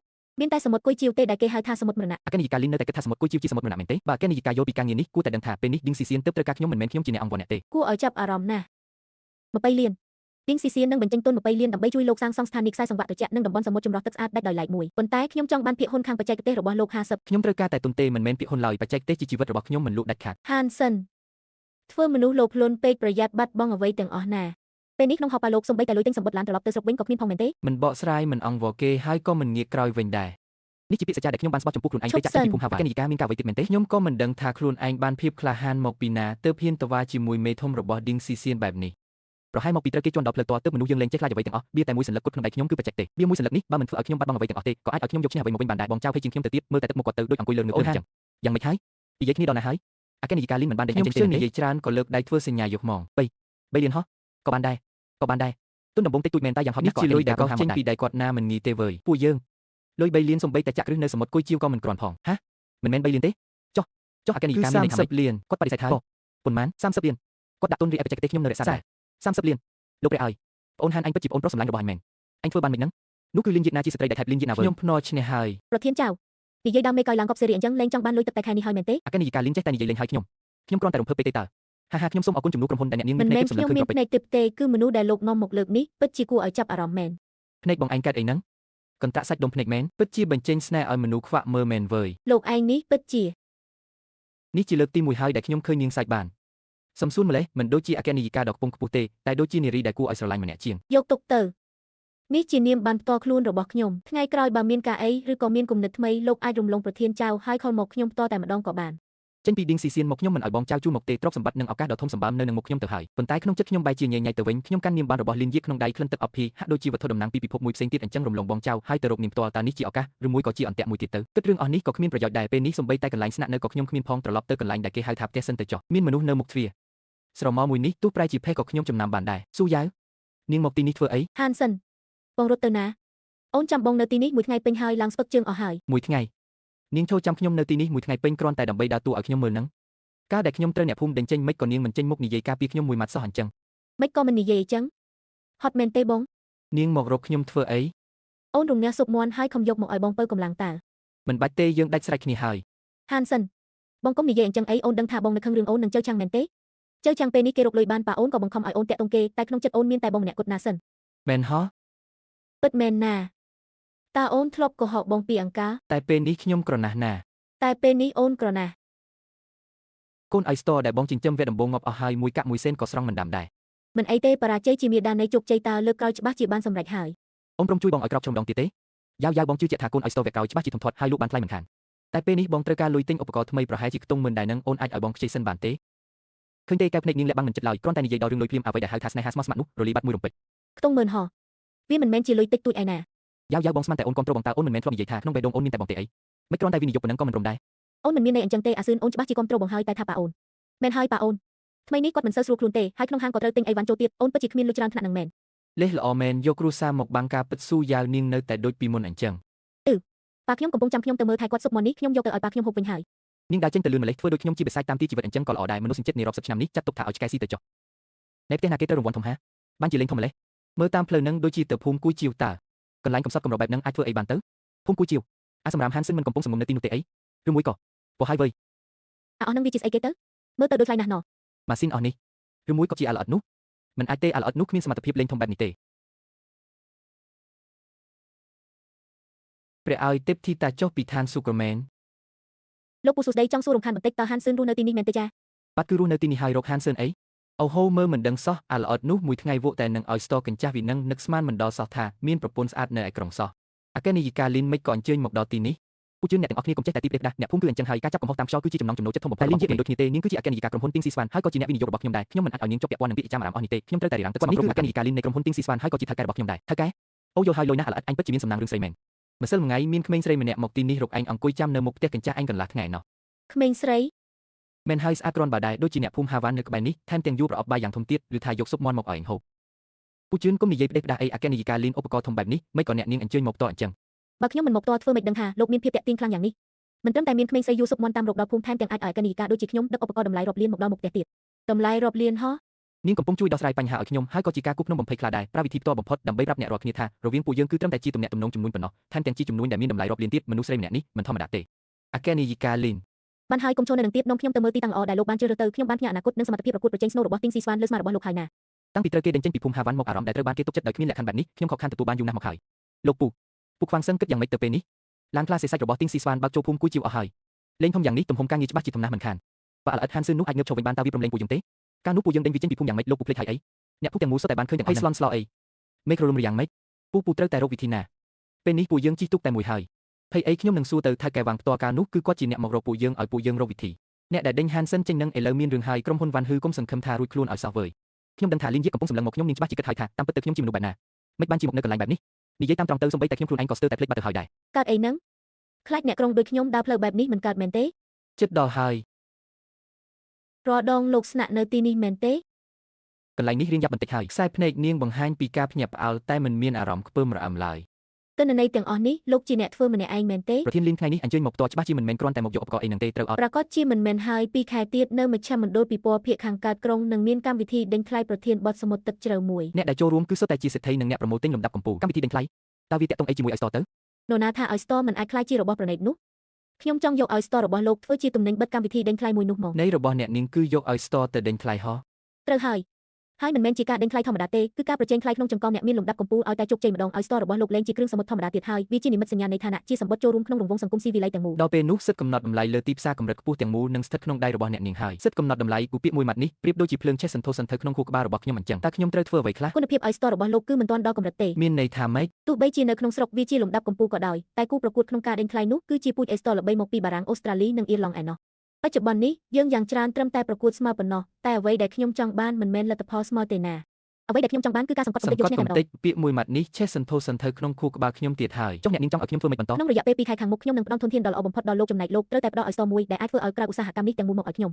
Hansen ខ្ញុំដឹងថាវាយ៉ាប់ស្ទើរតែមិនអាចទៅរួចប៉ុន្តែតើលោកអាចធ្វើបានទេប្រធានលីនខ្ញុំភ្លេចប្រាប់អ្នកនាងរឿងមួយរឿងអីទៅអ្វីដែលអ្នកនាងបានភ្លក់កាលពីលើកមុនគ្រាន់តែជាលទ្ធផលនៃការបង្កាត់ពូជដំណាក់កាលទី1របស់ខ្ញុំប៉ុណ្ណោះដំណាក់កាលទី1ខ្ញុំគ្រាន់តែផ្ដោតលើការដោះស្រាយបញ្ហាជាមូលដ្ឋានបំផុតពីរគឺទំហំនិងភាពថត់របស់វាដើម្បីអាចវាយលុកទីផ្សារក្នុងស្រុកក្នុងកម្រិតមូលដ្ឋានបំផុតតែប៉ុណ្ណោះអញ្ចឹងលោកចង់មានន័យថានេះមិនទាន់ដល់កម្រិតកម្ពុជារបស់វានៅឡើយទេមែនទេពេលឃើញនាងបែបនេះអារម្មណ៍តូចចិត្តដែលត្រូវគេដេញចេញពីភូមិកូរ៉េបាត់អស់រលីងអារម្មណ៍ដែលទទួលបានការទុកចិត្តបែបនេះខ្ញុំខានជួបយូរណាស់មកហើយកម្រិតកម្ពុជាប្រធានលីនពូជ iStore បារាំងល្បីដែលអ្នកនាងនិយាយនឹងពួកគេចំណាយពេលរាប់រយឆ្នាំទើបមានរសជាតិនិងកិច្ចឈ្មោះដូចសពថ្ងៃប៉ុន្តែសម្រាប់ខ្ញុំត្រូវការពេលតែ2ខែប៉ុណ្ណោះ Hansen លោកពិតជាលយមែនទែនហ្មងកុំទាន់អពេកអីការបង្កាត់ពូជដំណាក់កាលទី2ទាមទារបរិស្ថានតឹងរឹងខ្លាំងណាស់ហើយការចំណាយក៏គុណនឹងពីដែររឿងលុយមិនមែនជាបញ្ហាទេរាល់ការចំណាយទាំងអស់ខ្ញុំជាអ្នករ៉ាប់រងខ្ញុំត្រូវការតែលទ្ធផលប៉ុណ្ណោះយោពម2ខែទៀតនៅក្នុងកម្មវិធីដេញថ្លៃខ្ញុំនឹងបង្ហាញឲ្យអ្នកនាងឃើញថាអ្វីទៅដែលហៅថាមាសទិព្វប្រចាំសមុទ្រពិតប្រាកដនោះការពិភាក្សាការងារចប់ហើយអញ្ចឹងយើងមកនិយាយពីរឿងជាក់ស្ដែងវិញម្ដងណាអ្នកនាងនិយាយមកចុះកន្លែងរបស់លោកនេះដូចជាមានក្រែតែមួយតាណោះយប់នេះអ្នកនាងចង់គេងនៅទីនេះមែនទេមិននឹងមិនស្វាគមន៍ទេអីឬមួយក៏កន្លែងលោកនេះមិនសូវស្រួលពីនាទីនោះខួរក្បាលខ្ញុំកាំងលេងដើរមកមិនមែនទេខ្ញុំមិនមែនមានន័យអញ្ចឹងទេកន្លែងខ្ញុំនេះគ្រាន់តែជាបន្ទប់ពិសោធន៍បណ្ដោះអាសន្នប៉ុណ្ណោះអ្នកនាងច្បាស់ជាគេមិនលក់ទេត្រឡប់ទៅក្រុងវិញទៅក្រុងវិញHansen ខ្ញុំមកទីនេះមិនមែនមកលំហែកាយទេមានសមុទ្រមួយតំបន់នេះតាក់ទងដល់រឿងរស់ឬស្លាប់របស់ក្រុមហ៊ុន Bing Swian ហើយរឹតតែសំខាន់ថាតើលោកអាចរៀនសងសឹកការអាម៉ាស់ពីមុនបានទេពេលនាងធ្វើមុខមកអញ្ចឹងទៅមើលទៅកាច់ជាងពេលនាងនិយាយលេងសើចទៅទៀតតែថាកន្លែងរបស់លោកឯងនេះរៀងតូចបន្តិចហើយខ្ញុំមិនបានគិតចង់នៅជាមួយអ្នកនាងទេយប់ឡើងខ្ញុំត្រូវទៅយាមឲ្យស្ទរនៅមាត់សមុទ្រថ្ងៃឡើងចាំគេងប៉ះពវិញក្រែនេះទុកឲ្យអ្នកនាងគេងចុះអាឡងងខ្ជិលញោះឯងលេងហើយតាមពិតតាំងពីដើមដល់ចប់នាងគ្រាន់តែលេងសើចនឹងខ្ញុំសោះយប់នេះខ្ញុំទៅគេងនៅសន្តាគារវិញហើយតែលោកឯងត្រូវប្រយ័ត្នបន្តិចណាខ្ញុំអាចនឹងមកឆែកមើលគ្រប់ពេលណាបាទជារឿងដែលគួរធ្វើតើទិន្នន័យខ្ញុំនឹងកត់ត្រាទុកជាប្រចាំការវិវត្តនៃការចិញ្ចឹមអ្នកនាងអាចមកមើលពេលណាក៏បានខំប្រេងភ្នែកដាក់មនុស្សខ្វាក់សោះប្រធានលីនអ្នកនាងនិយាយថាមិនកំបាញ់មិញអត់មានអីទេខ្ញុំទៅហើយខ្ញុំពិតជាមិនយល់ពីនាងសោះដូចដែលខ្ញុំមិនយល់ពីលបាយមូលធននិយមអញ្ចឹងឯភ្ជូភ្លៀងដ៏ពិតប្រាកដកំពុងតែកកកុញនៅឯទីក្រុងឯណោះពេលវេលារបស់ប្រធានស៊ឺមានតម្លៃណាស់ពួកលោកនិយាយចូលសាច់រឿងហ្មងទៅប្រធានស៊ឺខ្ញុំនិយាយមិនសូវពូកែទេទុកឲ្យគាត់ជាអ្នកនិយាយចុះបាទប្រធានស៊ឺខ្ញុំអ្នកនិយាយរឿងវាអញ្ចេះអាមួយឈ្មោះ Hansen នោះពួកវាគ្រាន់តែជាកូនកំបិតក្នុងដៃអ្នកដទៃប៉ុណ្ណោះឯអ្នកដែលកាន់កំបិតពិតប្រាកដទើបជាការគំរាមកំហែងដល់ខ្ញុំតែពួកយើងធ្វើតាមការណែនាំរបស់ប្រធានវ៉ាងតាឡូហេចុះពួកឯងដឹងទេថាកាលពីមុនហេតុអីបានជាខ្ញុំឲ្យពួកឯងដេញ Hansen ចេញខ្ញុំធ្លាប់គិតថាពួកមហាសេដ្ឋីមូលធនដ៏ខ្ពង់ខ្ពស់ទាំងនោះនៅឆ្ងាយពីស្ថានចិញ្ចឹមឲ្យ store របស់ខ្ញុំណាស់តោះតែយូរក្រណាស់មកទើបខ្ញុំយល់ថានៅក្នុងភ្នែកពួកវាផ្ទះសម្បែងដែលយើងរស់នៅពឹងផ្អែកសប្ថ្ងៃគ្រាន់តែជាកូនអុកនៅលើក្តាររបស់ពួកគេប៉ុណ្ណោះអាមួយឈ្មោះ Hansen នេះគ្រោះថ្នាក់ជាងអ្វីដែលពួកឯងគិតឆ្ងាយណាស់វាមិនត្រឹមតែជាក្មេងរៀនសូត្របានប្រហែលឆ្នាំនឹងមែនទេតើវាមានអីគួរឲ្យខ្លាចទៅចាំងជឿអញបិទមាត់ទៅស្ដាប់ប្រធានស៊ឺនិយាយខ្លាចវាដល់ថ្នាក់នឹងផងតើអាហានស៊ឺនោះវាលួចធ្វើអីពីក្រោយខ្នងអញឲ្យប្រកាសទៅកាលពី3ឆ្នាំមុននៅក្នុងសន្និសីទវិនិយោគមួយនៅឯទីរួមខេត្តអាក្មេងមួយនេះធ្លាប់មករកខ្ញុំតែឯងម្ដងចាំងជឿអញដឹងទេថាក្នុងគម្រោងផែនការអាជីវកម្មដែលវាបង្ហាញការនោះមានសរសេរពីអីខ្លះវាប្រាប់ខ្ញុំថាវាចង់បង្កើតមូលដ្ឋានចិញ្ចឹមឲ្យស្ទរសមុទ្រទឹកជ្រៅដ៏ធំបំផុតនៅក្នុងប្រទេសនៅឯភូមិហេវ៉ាន់ដោយប្រមូលផ្ដុំអ្នកចិញ្ចឹមលក្ខណៈគ្រួសារទាំងអស់បញ្ចូលគ្នាចាំងគ្មានថ្ងៃយល់ទេអ្វីដែលខ្ញុំចង់ធ្វើពិតប្រាកដគឺប្រើប្រាស់ប្រព័ន្ធចម្រោះទឹកសមុទ្រទឹកជ្រៅដើម្បីឲ្យអ្នកភូមិទាំងអស់រួចផុតពីវាសនាពឹងផ្អែកលើមេឃដោះស្រាយក្រពះទាំងស្រុងមិនមែនដូចជាគេដែលសម្លឹងឃើញតែប្រាក់កាក់បន្តិចបន្តួចនៅនឹងមុខនោះទេប្រធានលីវមើលប្រតិកម្មរបស់ចាំងជឿទៅមើលទៅកាលពីមុនលោកមិនបាននិយាយរឿងនេះប្រាប់វាឲ្យបានច្បាស់លាស់ទេដឹងប្រធានស៊ឺរឿងបែបនេះខ្ញុំគិតថាអ្នកដឹងកាន់តែតិចកាន់តែល្អតើលោកខ្ញុំក៏ធ្វើដើម្បីឲ្យផែនការរបស់យើងមានសុវត្ថិភាពដែរតើរឿងកាលពីមុនរឿងអីគេ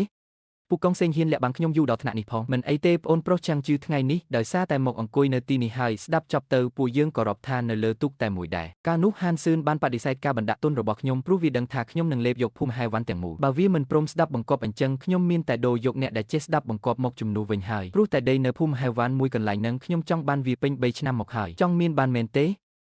ឆាំងជឿឯងពិតជានៅក្មេងខ្ចីណាស់ក្រុមហ៊ុនវ៉ាន់ហ៊ឺមិនមែនជាអង្គការសប្បុរសធម៌ទេខ្ញុំរងចាំដល់ទៅ3ឆ្នាំមិនមែនមកទីនេះដើម្បីជួយសង្គ្រោះជនក្រីក្រឡើយចៅឆាំងគ្មានថ្ងៃយល់ទេថានៅក្នុងទឹកឃ្មុំនៃមូលធននិយមតែងតែលាក់ទុកនៅថ្នាំពុលជានិច្ចគេស្មានតែខ្លួនអញចាប់បានខ្សែពួរដែលអាចកែប្រែវាសនាបានតែតាមពិតទៅនោះគ្រាន់តែជាខ្សែចំណងរឹតខ្លួនអញប៉ុណ្ណោះកិច្ចសន្យាផ្ដល់សិទ្ធិម៉ាកយីហោដែលបានចុះហត្ថលេខាជាមួយភូមិពួកអញកាលពីលើកមុនក្នុងកិច្ចព្រមព្រៀងបន្ថែមមាត្រាទី10ប្រធានលីវប្រហែលជាមិនបានអានវាឲ្យបានច្បាស់ទេដឹងប្រធានស៊ឺពេលនោះខ្ញុំឃើញតែពាក្យថាលើកលែងការទទួលខុសត្រូវនិងគ្មានលក្ខខណ្ឌតឹងតែងតែនៅពីក្រោយភាពគ្មានលក្ខខណ្ឌនោះគឺជាការភ្នាល់ផ្គត់ផ្គង់ទំនិញដែលពួកឯងគ្មានថ្ងៃអាចធ្វើបានក្នុងរយៈពេល3ខែប្រសិនបើបរិមាណឬគុណភាពមិនដល់ស្តង់ដារតើភូមិហែវ៉ាន់មានអីយកមកសងយកដីទូទាត់បំណុលតាំងពីដំបូងឲ្យពួកយើងយកដីមកសង្លប់វិញហ៎មិនមែនថានាំអ្នកភូមិយើងឲ្យមានបានទេអីអ្នកជំនួញគិតតែពីផលចំណេញនឹងហើយអ្វីដែលខ្ញុំចង់បានគឺផ្ទៃសមុទ្រនិងដីនៅភូមិហែវ៉ាន់ទាំងមូលចំណែករឿងរស់ឬស្លាប់របស់ពួកឯងវាមិនតាក់ទងអីនឹងអញទេអាឈៀងគុំមិនស្គាល់ល្អអាក្រក់វើយពេលដែលឡើងទូកក្រុមហ៊ុនវ៉ាន់ហ៊ឺហើយដៃប្រឡាក់លុយទុច្ចរិតហើយគុំសង្ឃឹមថានឹងអាចចុះពីទូកកណ្ដាលទីឲ្យសោះចុះបើអញចង់ចុះកណ្ដាលទីវាចឹងមិនទៅអញបិទមាត់ទៅចង់ងាប់គុំទាញអញចូលហាហាប៉ុន្តែឲ្យតែពួកឯងស្ដាប់បង្គាប់ក្រុមហ៊ុនវ៉ាន់ហ៊ឺមិនខ្វះទេប្រយោជន៍ឲ្យពួកឯងនោះបន្ទាប់មកទៀតអញត្រូវការឲ្យពួកឯងធ្វើរឿងពីរយ៉ាងតើស៊ូហៃឈឹងនឹងដាក់កិច្ចការអ្វីឲ្យជើជាងនិងលីវកុងសឹងពេលនោះខ្ញុំក៏មិនដឹងដែរខ្ញុំគ្រាន់តែដឹងថាពេលវេលារបស់ខ្ញុំសមមិនច្រើនទេស៊ូហៃឈឹងចង់យកលុយមកសង្កត់ខ្ញុំអញ្ចឹងខ្ញុំត្រូវតែយករបស់ដែលលុយទិញមិនបានមកទល់ឲ្យស្ទរអធិរាជរបស់ខ្ញុំគឺជាអាវុធតែមួយគត់ដែលខ្ញុំមានពីមុនគិតថាគាត់គ្រាន់តែជាមនុស្សរឹងរូសនឹកស្មានមិនដល់ថាពេលធ្វើការគាត់មើលទៅពូកែគួរឲ្យកត់សម្គាល់ដែរតើអ្នកនាងលីនមិនក៏អញ្ជើញមកទីនេះមកមើលការវិនិយោគរបស់ខ្ញុំថានៅដល់ណាហើយកន្លែងនេះមើលទៅសមរម្យដែរតើដល់ដំណាក់កាលចុងក្រោយហើយកំពុងធ្វើពិសោធន៍ចម្រាញ់សារធាតុរ៉ែបើជោគជ័យវានឹងក្លាយជាឲ្យស្ទរអធិរាជបើបរាជ័យវានឹងក្លាយជាគំនរសម្រាប់ដើម្បីចិញ្ចឹមវាឲ្យធំខ្ញុំសាកល្បងលីចំណេររាប់សិបមុខអត្រាបរាជ័យខ្ពស់ដល់គួរឲ្យខ្លាចនេះរយស្ទរអធិរាជដែលលោកថានោះ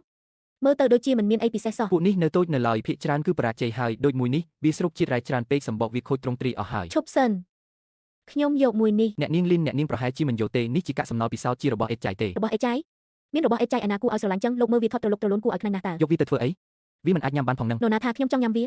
ខ្ញុំចង់យកវាទៅចិញ្ចឹមចាប់ពីពេលនេះទៅឯងមកនៅជាមួយអញហើយដាក់ឈ្មោះអីទៅឈ្មោះចៅឆាយហើយទ្របទៅចុះនឹកស្មានមិនដល់ថាអគ្គនាយិកាដែលមើងម៉ាត់ដាច់ខាត់ក្នុងពិភពជំនួញក៏មានចរិតកូនក្មេងបែបនេះសោះបើប្រៀបធៀបជាមួយពួកកូនអ្នកមានដែលចេះតែសម្ញែងរៀងនោះមនុស្សប្រុសដែលមានសមត្ថភាពពិតប្រាកដដូចគាត់នេះទើបគួរឲ្យចាប់អារម្មណ៍បំផុតចាប់តាំងពីលីនយាកយកឲ្យស្ទរសំណល់ចៅឆាយនោះទៅពេលវេលាក៏កន្លងផុតទៅមួយខែទៀតទីបំផុតឲ្យស្ទរអធិរាជរបស់ខ្ញុំបានឈានចូលដល់ដំណាក់កាលលូតលាស់ចុងក្រោយហើយមួយសុទ្ធតែផ្ដោតការខិតខំប្រឹងប្រែងទាំងស្រុងរបស់ខ្ញុំដឹងថាពេលប្រយុទ្ធជិតមកដល់ហើយប៉ុន្តែខ្ញុំក៏ដឹងដែរថាស៊ូហៃឈឹងមិនបណ្ដោយឲ្យខ្ញុំជោគជ័យងាយនោះទេមិនបានទេចាំលេងបានទៀតហើយលោកប្រធានស៊ូបានដាក់អសានវិទ្យចុងក្រោយហើយខ្ញុំដឹងហើយប៉ុន្តែតំបន់ពិសោធន៍របស់ហានសិនពេលនេះយាមកម្មតឹងតែងណាស់ពួកយើងចូលមិនចុះតតែសោះចូលមិនចុះក៏ត្រូវតែចូលដែរបើលេងរកនៅពិធីទៀតពួកយើងនឹងរលីមិនខានចុះបើពួកយើងលេងមួយចាស់ដៃហ្មងទៅសម្រុកចូលទៅកັບអាហានសិននឹងឲ្យងាប់ហ្មងទៅអាឈួតឯងលប់សិតហើយអីសម្រាប់មនុស្សវាខុសច្បាប់វើយចុះពួកឯងគិតថាម៉េចវិញបើមិនអញ្ចឹងពួកយើងធ្វើរឿងធម្មតាក៏បានរឿងធម្មតាស្អីគេពួកយើងដាក់ថ្នាំបញ្ចុះហានសិនរាល់ថ្ងៃហ្មងទៅឲ្យវាដេកយាមតែបង្គន់រហូតគ្មានពេលចិញ្ចឹមឲ្យស្ទរដល់ពេលវារៀបដល់ទុនខ្លួនពួកយើងមិនមានឱកាសហើយអីហាវាយខ្ញុំធ្វើអីហ្នឹងវាយដាស់សិតអាល្ងងឯងហ្នឹងរៀបប៉ុន្មានថ្ងៃជាប់គ្នាមនុស្សក៏ងាប់ដែរអាហ្នឹងក៏ខុសច្បាប់ដែរវើយក្នុងក្បាលឯងផ្ទុកសុទ្ធតែអាចមែនហាអាសចុះពួកឯងគិតថាគូគិតមិនទៀតទៅខាងស៊ូហៃឆេងទីរាល់ថ្ងៃហ្មងខលមកជាប់គ្នាដូចតាមទីជីវិតអញ្ចឹងបើមិនឆាប់ចាត់ការទេអ្នកដែលងាប់គឺយើងទាំងពីរអ្នកនឹងហើយវើយជាងជឿពូនឹកឃើញវិធីម្យ៉ាងហើយជាងជឿយើងសាកបដូរវិធីគិតមើលអាល្អិតហានសិននោះរបស់ដែលវាស្រឡាញ់ជាងគេពេលនេះគឺខ្លួនវាហោះឬមួយក៏ជាស៊ូយ៉ាវចំគួតគឺសត្វអៃស្ទររបស់វាតើប៉ះមនុស្សវាខុសច្បាប់តែយើងអាចប៉ះឲ្យស្ទរវាបានតើប្រព័ន្ធចម្រោះទឹករបស់វាមិនអស្ចារ្យណាស់អីឲ្យតែយើងរកវិធីបំពុលទឹកសមុទ្រម្ដុំនឹងបានអៃស្ទររបស់វាច្បាស់ជាងាប់អស់គ្មានសល់ហ្មងអញ្ចឹងមានន័យថាអាណាមិនក៏ខ្ញុំនឹកមិនឃើញអញ្ចឹងបំផ្លាញញើសជៀមរបស់អាសិនធ្វើឲ្យវាជាចាប់ជាងសម្លាប់វាទៅទៀតវើយឲ្យតែអៃស្ទរវាងាប់វាច្បាស់ជាគ្មានអីយកទៅប្រគល់ឲ្យគេទេថាកែស៊ូក៏ច្បាស់ជាពេញចិត្តឯពួកយើងមិនត្រឹមតែរួចខ្លួនទេថែមទាំងបានឃើញអាសិននូលីហិនហើយទៀតហាហានេះគេហៅថាដកអស់ពីបាតឆ្នាំងដល់ពេលនឹងវាគ្មានសំបីកន្លែងយំខ្ញុំហាក់ដូចជាឃើញរូបភាពអាសិនលុតជង្គង់យមុខឲ្យស្ទងងាប់របស់វាបាត់ទៅហើយសំមុខវាហើយនរណាប្រើឲ្យវាស៊ីរុំតែឯងធ្វើអីខណៈពេលដែលគូប្រជែងរបស់ខ្ញុំកំពុងតែរកល្បិចអាក្រក់ឲ្យស្ទស្ដេចរបស់ខ្ញុំក៏ឈានដល់ដំណាក់កាលសាកល្បងចុងក្រោយដែរទីបំផុតជោគជ័យហើយបាត់ទិន្នន័យទាំងអស់គឺត្រូវស្តង់ដារពួកវាពិតជាល្អឥតខ្ចោះហ្មងអស្ចារ្យណាស់លោកពិតជាធ្វើបានមែនលោកពិតជាលយខ្លាំងណាស់សុំទោសខ្ញុំគ្រាន់តែរំភើបពេកអត់អីទេពួកកងសឹងតើពួកឯងលីស្អីហ្នឹងស្អុយចង់គៀងបេះដូងងាប់ហើយវើយកុំចេះ នេះជាប្រេងម៉ាស៊ីនចាស់បូមចេញពីគោយន្តលីជាមួយទឹកស្អុយក្នុងអាំងលាមកចុងភូមិមិនស្អុយមិនបាន ស្រស់ស្អាតណាស់នោះជាស្អីគេ មានកណ្ដុរចង្រៃចង់មកបំផ្លាញឲ្យស្ទខ្ញុំហើយ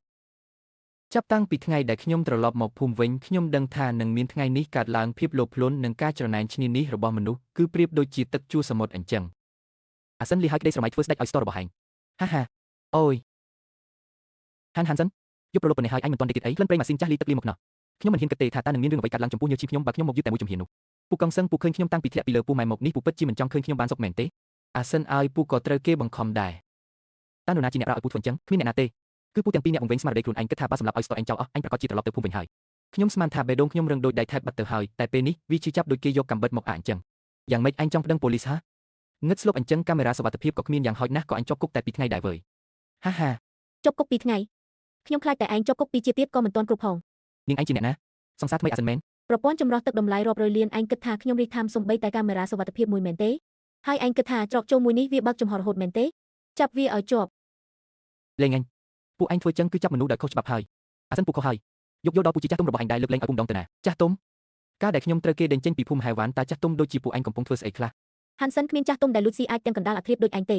ទីនេះគ្មានចំណែកឯងនិយាយទេនៅហ៊ានប្រាសម្ដីប្រហានដាក់អគ្គនាយកលីនរបស់យើងទៀតអគ្គនាយកលីនអ្នកនាងគឺជាអគ្គនាយកលីនរបស់ក្រុមហ៊ុន Ding Xi Xian ហោះ ខ្ញុំបានជូនដំណឹងទៅផ្នែកច្បាប់របស់ Ding Xi Xian រួចហើយក្រុមមេធាវីរៀបចំរួចរាល់អស់ហើយធានាថាពួកឯងនឹងទទួលបានការកាត់ក្តីដោយយុត្តិធម៌បំផុតមួយជីវិតដែលនៅសល់នេះទៅដេកស្ដាយក្រោយក្នុងគុកឲ្យឆ្អែតទៅ ក្នុងចិត្តខ្ញុំអត់មានអារម្មណ៍ថាសប្បាយពេលសង្សឹកបានសម្រេចអីបន្តិចទេមានតែភាពហត់នឿយដែលនិយាយមិនចេញ ឥឡូវនេះលែងមានអ្នកណាអាចមកធ្វើបាបលោកបានទៀតហើយណែ រឿងរបស់ចៅឈៀងនិងលីវកុងសេងហាក់ដូចជាគ្រោះមួយគ្រាប់ដែលគប់ចូលទៅក្នុងបឹងពេលរលកស្ងាត់ទៅវិញវាក៏ត្រឡប់មកសភាពដើមព្រោះពួកយើងនៅមានរឿងសំខាន់ដែលត្រូវធ្វើបន្តទៀតការដេញថ្លៃសល់ពេលតែ3ថ្ងៃចុងក្រោយប៉ុណ្ណោះ3ថ្ងៃនេះខ្ញុំនិងលីនយឺនៅជាប់គ្នារហូតយាមក្នុងបន្ទប់ពិសោធន៍ទាំងយប់ទាំងថ្ងៃរងចាំការវិវត្តចុងក្រោយជំហានចុងក្រោយការបណ្ដុះសារធាតុរ៉ែខ្នាតតូចបានជោគជ័យហើយ បើកមើលទៅខ្ញុំជឿជាក់លើបច្ចេកទេសលោក នៅវិនាទីដែលវាលេចចេញមកខ្ញុំដឹងច្បាស់ហ្មងថាខ្ញុំភ្នាល់ឈ្នះហើយ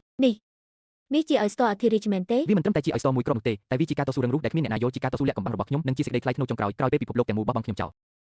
លោកអាក់ស៊ីទទួលដំណឹងច្បាស់ហើយហានសិនពិតជាអាចបណ្ដុះបានឲ្យស្ទអធិរាជនោះមិនបានឲ្យស្ទអធិរាជហេអាហានសិននឹងវាជាស្អីគេទៅហ៊ានតាំងខ្លួនឯងជាអធិរាជនោះវាមិនចង់ធ្វើឲ្យគេញាប់អោទេអីអញនឹងធ្វើឲ្យវាខ្លាចជាទូធ្លុបឲ្យមនុស្សរាល់គ្នាសាច់ចំអកចំឡានទៅកន្លែងដេញថ្លៃអញចង់ឃើញនឹងភ្នែកថាវានឹងធ្លាក់ដល់គៀនប៉ុណ្ណាវើយនៅក្នុងកម្មវិធីពោពេញទៅដោយក្លិនលុយគ្រប់គ្នានិយាយតែពីរឿងប្រភពដើមឆ្នាំផលិតនិងរសជាតិកាលពីកន្លះឆ្នាំមុនខ្ញុំនឹកស្មានមិនដល់សោះថានឹងមានថ្ងៃបានមកជន់កន្លែងបែបនេះម្ដងទៀត កុំបារម្ភអីមាសទូនៅទីណាក៏នៅតែជាមាសដែរតើ ភ្ញៀវគិតយូរទាំងអស់គ្នាទំនិញដេញថ្លៃបន្ទាប់នេះគឺជាទំនិញពិសេសប្រចាំកម្មវិធីដេញថ្លៃរបស់យើងគឺបានមកពីហាងទីងស៊ឺស្វៀនឲ្យស្ទអធិរាជបាទហេត្រឹមឲ្យស្ទស្អុយមួយសោះហ៊ានតាំងខ្លួនជាអធិរាជផងកម្មវិធីដេញថ្លៃលើនេះអន់ទៅហើយហ្មងទំនិញដែលចិញ្ចឹមដោយអាឆ្មាអាឆ្កែណាក៏យកមកធ្វើជាទំនិញពិសេសបានដែរអត់ចេះខ្មាស់គេទេអី ស៊ីហើយឆឹងគាត់ចុះមកដោយផ្ទាល់ហ្មង លោកអាក់ស៊ីនិយាយបែបនេះមើលទៅឲ្យស្ទអធិរាជស្អីគេនឹងគ្រាន់តែជាការបោកប្រាស់សោះ ហាងទីងស៊ឺស្វៀនលើកនេះប្រហែលជាត្រូវខ្មាស់គេហើយមើលទៅ លោកអាក់ស៊ីនេះអញ្ចឹងទៀតហើយពេលដែលខ្ញុំនៅសល់តែមួយជំហានទៀតចិត្តដល់គោលដៅតែងតែមានអ្នកចង់ជន់ឆ្លេខ្ញុំទម្លាក់ចូលភក់តែលើកនេះខ្ញុំមិនឲ្យអ្នកណាធ្វើស៊ីខ្ញុំបានទៀតទេនិយាយច្រើនមិនស្មើនឹងឃើញផ្ទាល់ភ្នែកទេកូនសម្លាញ់ដល់ពេលឲ្យពិភពលោកឃើញពីពន្លឺរបស់អញហើយនេះជាឲ្យស្ទដែលវាចិញ្ចឹមបាននឹងហេអស្ចារ្យជាងអ្វីដែលខ្ញុំគិតទុកទៅទៀតរូបរាងគឺធំមែនមើលទៅទំនងណាស់តែនិយាយរួមទៅវាគ្រាន់តែជាឲ្យស្ទមួយសោះនឹងមានអីសាក់សំធ្វើជាទំនិញពិសេសនោះ នឹងហើយហាងទីងស៊ឺស្វៀនលើកនេះលេងស្អីគេហ្នឹងបំពងសាច់រឿងពេកហើយដឹង អញស្មានតែជារបស់មានតម្លៃស្អីរូបរាងចម្លែកយ៉ាងណាក៏ដោយចុងក្រោយមិនគ្រាន់តែជាឲ្យស្ទលើចានបាយនឹងអីលោកហានរឿងនេះខ្ញុំដឹងថាអ្នកទាំងអស់គ្នានៅទីនេះប្រកាសជាមានចម្ងល់ក្នុងចិត្តហើយត្រឹមឲ្យស្ទមួយសោះហេតុអីអាចធ្វើជាទំនិញពិសេសបានហើយហេតុអីបានហៅថាអធិរាជព្រោះតែវាមិនមែនជាគ្រឿងសមុទ្រធម្មតាទេវាជាពូជអីស្ទថ្មីស្រឡាំងដែលពួកយើងប្រើបច្ចេកវិទ្យាជំរុញសកម្មភាពទឹកសមុទ្រជ្រៅផ្ដាច់មុខរួមបញ្ចូលជាមួយការបណ្ដុះសារធាតុរ៉ែខ្នាតតូចខ្ញុំដឹងនិយាយរឿងវិទ្យាសាស្ត្រនិងបច្ចេកទេសប្រាប់ពួកគាត់មិនយល់ទេហើយក៏មិនចាប់អារម្មណ៍ដែរនិយាយឲ្យស្រួលស្ដាប់ទៅបើហូបវាយូរទៅគឺអាចជួយបង្កើនមុខងាររំលាយអាហារក្នុងកោសិកាយ៉ាងមានប្រសិទ្ធភាពនិងជួសជុលកោសិកាដែលខូចខាតបានយ៉ាងល្អហើយលទ្ធផលដែលឃើញច្បាស់ជាងគេគឺអាចជួយឲ្យបុរសត្រឡប់មកមានកម្លាំងខ្លាំងក្លាដូចកាលអាយុមុន25ឆ្នាំអញ្ចឹង ភឿកនេះពិតជាចេះរកចំណុចតាក់ទាញមែន ឲ្យស្ទស្អុយមួយគ្រាប់សោះយ៉ាងគិតជួយបើក្រលៀនបានទៅចុះនេះហ៊ានអួតថាជួសជុលកោសិកាឲ្យក្មេងជាងវ័យដូចកាល25ឆ្នាំទៀតហេហានសិនមិនឯងមិនប្រាប់គេថាហូបទៅអាយុយូរមិនចេះចាស់តែម្ដងទៅអាពូកែអួតវើយមិនមែនគ្រាន់តែនិយាយប៉ុន្មានម៉ាត់អាចបោកពួកយើងបានទេណាលោកប្រធានស៊ូនិយាយត្រូវអាល្អិតនេះចេះតែអួតថ្មងស្ទើរតែជឿបាត់វានៅក្មេងពេកឈួតនឹងលុយហើយពាក្យកុហកទាមទារការសម្ដែងយ៉ាងអស្ចារ្យដើម្បីបិទបាំងតែការពិតគ្រាន់តែរងចាំឱកាសដើម្បីបញ្ជាក់តែប៉ុណ្ណោះក្មួយប្រុសតើខ្ញុំអាចឡើងទៅមើលបន្តិចបានទេនោះមិនមែនលោកតាឈីនទេអីមួយណានៅមានមួយណាទៀតគឺប្រធានគិតយកពេញមួយជីវិតនៃសមាគមវិទ្យាសាស្ត្រជាតិលោកតាឈីនវ៉ាងញៀននឹងហើយនៅពេលដែលកម្ពុជាអ្នកជំនាញក្នុងវិស័យណាមួយបង្ហាញខ្លួនសម្លេងរំខានទាំងអស់នឹងស្ងាត់ដោយស្វ័យប្រវត្តិត្រឹមតែឈ្មោះឈីនវ៉ាងញៀនគឺមានទម្ងន់ជាងផូស្តាងអ្វីទាំងអស់ទៅហើយមិនក៏គាត់មកទីនេះឬមួយក៏ចៃដនទេមិនត្រូវទេក្មួយប្រុសរបស់នេះឯងជាអ្នកចិញ្ចឹមមែនទេ iStore អធិរាជមានតែមួយគត់នេះគឺជាផលិតផលចម្រុះវគ្គតែមួយសូមលោកតាពិនិត្យមើល មិនឲ្យប៉ះរបស់តាំងបង្ហាញផ្ទាល់តែយកគំរូសាកល្បងមកជំនួសអាចរក្សាតម្លៃ iStore អធិរាជផងនិងផ្ដល់ការគោរពដល់អ្នកជំនាញផងម្នាក់នេះគិតបានល្អិតល្អន់គួរឲ្យខ្លាចមែន ក្បាច់ស្រទាប់នេះធម្មជាតិពិតជាស្នាមជ្រាបចូលនៃសារធាតុរ៉ែសកម្មតើអាចទៅរួចយ៉ាងម៉េចទៅលោកតាមើលស្អីហ្នឹងមើលយូរម្លេះធ្វើពុតជាអស្ចារ្យខ្ញុំមិនជឿថា iStore មួយអាចមើលឃើញចេញជាផ្កាទេវើយការកុហកទាមទារពាក្យសម្ដីអួតអាងដើម្បីបិទបាំងរីឯការពិតគ្រាន់តែបង្ហាញរូបរាងវាផ្ទាល់គឺគ្រប់គ្រាន់ហើយកុំកម្រើកស្រទាប់នេះគឺនៅរស់លោកតាអញ្ជើញគាត់ស្ទាក់ស្ទើរមិនមែនដោយសារមិនហ៊ានញ៉ាំទេតែគាត់កំពុងគិតថាតើតម្លៃរបស់នេះលើសពីការធ្វើជាម្ហូបទៅហើយឬនៅសកម្មគឺនៅរស់ហ្មងសារធាតុសកម្មជីវសាស្ត្រកម្រិតនេះនៅតែអាចរក្សាបានទោះបីជាដកចេញពីទឹកក៏ដោយនេះមិនមែនជាគ្រឿងសមុទ្រធម្មតាទេពួកអញគិតចង់យកវាទៅចម្អិនញ៉ាំមែនទេខ្ជិះជារបស់មានតម្លៃណាស់នេះជាអស្ត្រុធម្មជាតិដែលអាចបើរាងកាយមនុស្សពីស្គរតែម្ដងiStore អធិរាជមួយនេះខ្ញុំយកហើយអញប្រាប់តម្លៃមកលោកតាឈិនថាជារបស់ល្អទៅហើយច្បាស់ជាមិនខុសទេចាំអង្កលទៀតគុំនៅឆ្ងល់ចាប់ដើមដេញថ្លៃទៅខ្ញុំឲ្យ3លានលោកតាថាវាជាឆ្នាំល្អម៉ាក់ខ្ញុំថ្មីនេះសុខភាពមិនសូវល្អ មិនចេះកញ្ញោ4លាន2សែន4លាន5សែនឈួតអស់ហើយពួកនេះឈួតមែនទែនត្រឹម iStore មួយសោះទោះថ្លៃយ៉ាងណាក៏មិនមែនហោះឡើងឋានសួគ៌ក៏បានដែរ5លាន8សែនពួកនឹងមានន័យថាម៉េចលោកហានធ្លាប់និយាយថារបស់នេះអាចធ្វើឲ្យមនុស្សប្រុសត្រឡប់ទៅអាយុ25ឆ្នាំវិញនឹកស្មានមិនដល់សោះលោកប្រធានស៊ូនៅក្មេងសោះមានបញ្ហាផ្លូវនឹងបាត់ទៅហើយថែមទាំងប្រញាប់ចង់ពោលទៀតផងកាត់នាមមួយសន្លឹកពីមុនខ្ញុំគិតថាវាជាឱកាសតែសម្រាប់ខ្ញុំពេលនេះវាគ្រាន់តែជាសម្បត្តិចូលរួមដើម្បីឈានទៅដល់កម្រិតខ្ពស់ជាងនេះប៉ុណ្ណោះ5លាន8សែនហានស៊ឿនលោកបានបង្កើតអភូតហេតុក្នុងវិស័យគ្រឿងសមុទ្រហើយស៊ូហៃឆេងលើកនេះមិនត្រឹមតែខាតលុយទេថែមទាំងបាត់បង់សេចក្តីថ្លៃថ្នូរជាកូនប្រុសទៀតនេះគ្រាន់តែជាការចាប់ផ្ដើមទេអ្វីដែលវាជំពាក់ខ្ញុំឲ្យ store មួយនេះសងមិនគ្រាន់ឡើយឥឡូវនេះថៅកែដែលមានទ្រព្យសម្បត្តិរាប់រយលាននៅខាងក្រៅសុទ្ធតែរងចាំការណាត់ជួបពីលោកហានស៊ឿនពេលនេះលោកក្លាយជាមនុស្សសំខាន់ដែលគេចោមរំហើយ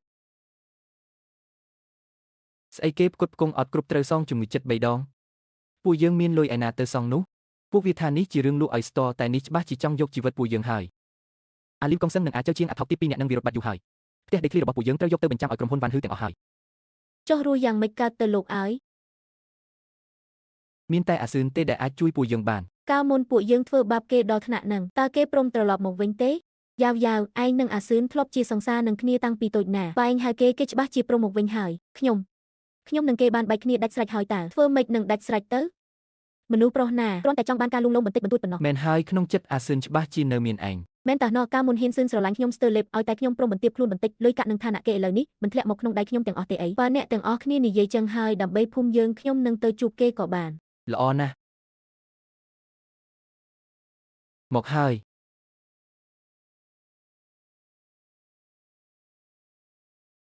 អាស៊ឿនបងត្រឡប់មកវិញហើយអាស៊ឿនបងមកវិញហើយពេលឃើញមុខនាងនៅចំពោះមុខខ្ញុំមានអារម្មណ៍ថាសំគំនិតណាស់មុខមួយនេះធ្លាប់ជាអ្វីគ្រប់យ៉ាងក្នុងក្តីស្រមៃខ្ញុំតែឥឡូវវាធ្វើឲ្យខ្ញុំខ្ពើមរអើមជាងក្លិនឆ្អាបនៃភូមិគួយជីវទៅទៀតអាស៊ឿនអូនដឹងខុសហើយអូនពិតជាដឹងខុសមែនណាកាលមុនជើឈៀងជាអ្នកបង្ខំអូនទេគេថាបើអូនមិនតាក់ទងគេនឹងរកមនុស្សមកវាបំបាក់ជើងបងអូនធ្វើបែបនេះក៏ដើម្បីការពារបងដែរណាអាស៊ឿនអូនមិនដែលឲ្យជើឈៀងប៉ះពាល់ខ្លួនអូនទេសូម្បីតែម្ដងអូននៅតែជារបស់បងដដែលអូនស្រីដែលតាមញ៉ាហ៊ានស៊ឿនតម្រង់ជួបពីមុខក្រុមហ៊ុនយើងដល់ប្រទេសបារាំងឯណោះឯងចង់ទៅយកលេខរៀងសិនទេអាស៊ឿនតើនាងជាអ្នកណាសូមប្រមាននាងនិយាយស្ដីឲ្យសមរម្យជាមួយលៀនយាបន្តិចការខ្ញុំត្រូវពួកអ្នកភូមិសវ៉ានដេញចេញគ្មានលុយមួយរៀលជាប់ខ្លួនគឺនាងហើយដែលជួយទាញខ្ញុំឡើងចុះចំណែកនាងវិញមិនមែនទេវាមិនមែនអញ្ចឹងទេអាស៊ឿនបងត្រូវតែជឿអូនក្នុងចិត្តអូនមានតែបងម្នាក់គត់ពួកយើងចាប់ផ្ដើមសារជាថ្មីទៅល្អទេអូនពិតជាដឹងខុសហើយនាងមិនមែនដឹងខុសទេនាងគ្រាន់តែដឹងថាឥឡូវខ្ញុំមានលុយតែប៉ុណ្ណោះ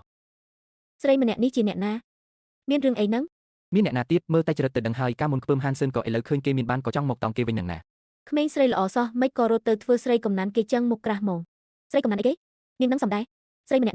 ក់នេះគឺនាងសង្សារកាលពីក្មេងដែលរួមគំនិតជាមួយពួកអកញ្ញោភូមិសវ៉ានខ្ពើមហានស៊ិនក៏ហើយដេញគេចេញពីភូមិយ៉ាងព្រៃផ្សៃនោះអីចេញទៅឲ្យឆ្ងាយភូមិគួយជាយើងមិនស្វាគមន៍មនុស្សអកញ្ញោដូចជានាងទេកុំមកប៉ះខ្ញុំធ្វើស្អីហ្នឹងអាអ្នកចិញ្ចឹមឲ្យស្ទសោះហ៊ានធ្វើឲ្យអញបាក់មុខយ៉ាងធំនៅក្នុងកម្មវិធីដេញថ្លៃគំនុំមួយនេះអញត្រូវតែសងសឹកឲ្យបានស៊ូហៃឆឹងក្តៅក្រហាយខ្លាំងណាស់ក្រោយពីបាក់មុខក្នុងកម្មវិធីដេញថ្លៃគេក៏លួចកាប់ដាច់ផ្លូវរកស៊ីរបស់ខ្ញុំពីក្រោយខ្នងគេបានបញ្ជូនមនុស្សឲ្យទៅស្ទាក់កាត់ខ្សែបណ្ដាញដឹកជញ្ជូនរបស់ខ្ញុំតែទៅដៃគូសហការទាំងអស់នៅខេត្តណានហើយគំរាមពួកគេអ្នកណាហ៊ានទិញ iStore របស់ហានស៊ឿនគឺស្មើនឹងប្រឆាំងជាមួយស៊ូហៃឆឹងនេះហើយគួរឲ្យស្ដាយដែលគេភ្លេចថាខ្ញុំមិនដែលធ្វើសង្គ្រាមដោយគ្មានការត្រៀមទុកទេតាំងពីមុនពេលទំនិញជើងទី1ចេញទៅម្លេះខ្ញុំបានរៀបចំផែនការទប់ទល់រួចជាស្រេចបាត់ទៅហើយលៀនយាក្លាហានជាងអ្វីដែលខ្ញុំគិតទៅទៀតនាងតាក់ទងបណ្ដាញអន្តរជាតិចូលមកទីផ្សារតែម្ដងការបិទគប់របស់ក្រុមហ៊ុនវ៉ាន់ហ៊ឺនៅចំពោះមុខទីផ្សារអន្តរជាតិវាគ្រាន់តែជារឿងកំ pl ែងមួយប៉ុណ្ណោះអ្វីដែលគេនឹកស្មានមិនដល់ជាងនេះទៅទៀតនោះគឺដោយសារតែគេវាសម្រុកបិទភ្លើខ្ញុំខ្លាំងពេកទើបធ្វើឲ្យទល់ឲ្យភាពអំណាចផ្ទៃក្នុងរបស់ក្រុមហ៊ុនវ៉ាន់ហ៊ឺដួលរំទាំងស្រុងហើយក៏ប្រកាសថាបងច្រើនម្លេះពីតំណែងលោកអគ្គនាយកស៊ូហ៊ានលួចកឹបកេងលុយអស់300លានទៅទិញយកភូមិសវ៉ានចប់ហើយខ្សែចង្វាក់មូលនិធិដាច់អស់ហើយបំណុលវ៉ាន់មួយនេះទប់លេងជាប់ហើយទីបំផុតគ្រាប់បែកកផ្ទុះរឿងអាស្រូវដែលស៊ូហៃឆឹងកឹបកេងលុយក្រុមហ៊ុននិងប្រកួតប្រជែងខុសច្បាប់ត្រូវបានអ្នកសារព័ត៌មានទម្លាយចេញប្រងព្រាអញមិនខ្វល់ថាពួកឯងប្រើវិធីអីទេថ្ងៃនេះត្រូវតែឲ្យធនាគារទម្លាក់លុយមកប៉ះពើចន្លោះប្រហោងមួយនេះសិនទៅចង្រៃពួកអាមនុស្សរមើលគុណចាំតែជន់ពន្លិចគេនេះគឺដោយសារតែអាហានស៊ិនហ្នឹងអាហានស៊ិនអញប្រញាប់ចេញមកព្រាមមកវើយ anhធ្វើបាបអញឡើងវិនិច្ឆ័យអស់ហើយបែរជាមកសម្ងំរស់នៅសុខស្រួលនៅទីនេះម្នាក់ឯងណោះលោកប្រធានស៊ឺបើខ្លួនអញអន់កុំទៅបន្ទប់ផ្លូវមិនរៀបស្មើអីអត់រកូលហ៊ានអញពិតជាសាហាវមែនក្រុមហ៊ុនវ៉ាន់ហ៊ឺដែលអញខំប្រឹងសាំងមក10ឆ្នាំត្រូវវិនិច្ឆ័យក្រំដៃអញយ៉ាងងាយអញ្ចឹងហ่ะអ្នកដែលបំផ្លាញក្រុមហ៊ុនវ៉ាន់ហ៊ឺមិនមែនខ្ញុំទេគឺភាពលោភលន់របស់លោកខ្លួនឯងនឹងហើយហាហាស្ដាប់ឲ្យច្បាស់ណាពេលនេះដកដៃវិញនៅទាន់ពេលតើចែកបណ្ដាញនៅក្រៅប្រទេសរបស់ឯងពាក់កណ្ដាលមកឲ្យអញនោះអញនៅអាចទុកផ្លូវរស់ឲ្យវ៉ាន់ហ៊ឺខ្លះតែបើឯងនៅតែចង់កាត់ផ្លូវរស់គេនោះគុំសង្ឃឹមថានឹងបានសុខឲ្យសោះកាត់ផ្លូវរស់គេកាលពីលោកសហការជាមួយលីវខ្វាំងសឿងប្លន់យកញើសឈាមខ្ញុំហើយដេញខ្ញុំចេញពីភូមិដោយមិនឲ្យលុយមួយរៀលនោះចុះមិនលោកមិននឹកឃើញដល់ថ្ងៃនេះផងនោះក៏ព្រោះតែអញវាអន់ត្រីធំស៊ីត្រីតូចនេះហើយជាច្បាប់ទម្លាប់ក្នុងមុខចំនួនវើយអញ្ចឹងច្បាប់ទម្លាប់ពេលនេះគឺលោកចាញ់ហើយត្រូវតែទទួលស្គាល់ការពិតទៅស៊ឺហើយជឿងដូចជាអញមួយជីវិតនេះមិនដែលស្គាល់ពាក្យថាចាញ់ទេវើយបាញ់រស់មិនបានអញក៏គុំសង្ឃឹមថារស់ដែរអាហានស៊ឿនទៅងាប់ទៅអាហានស៊ឿនទៅងាប់ទៅ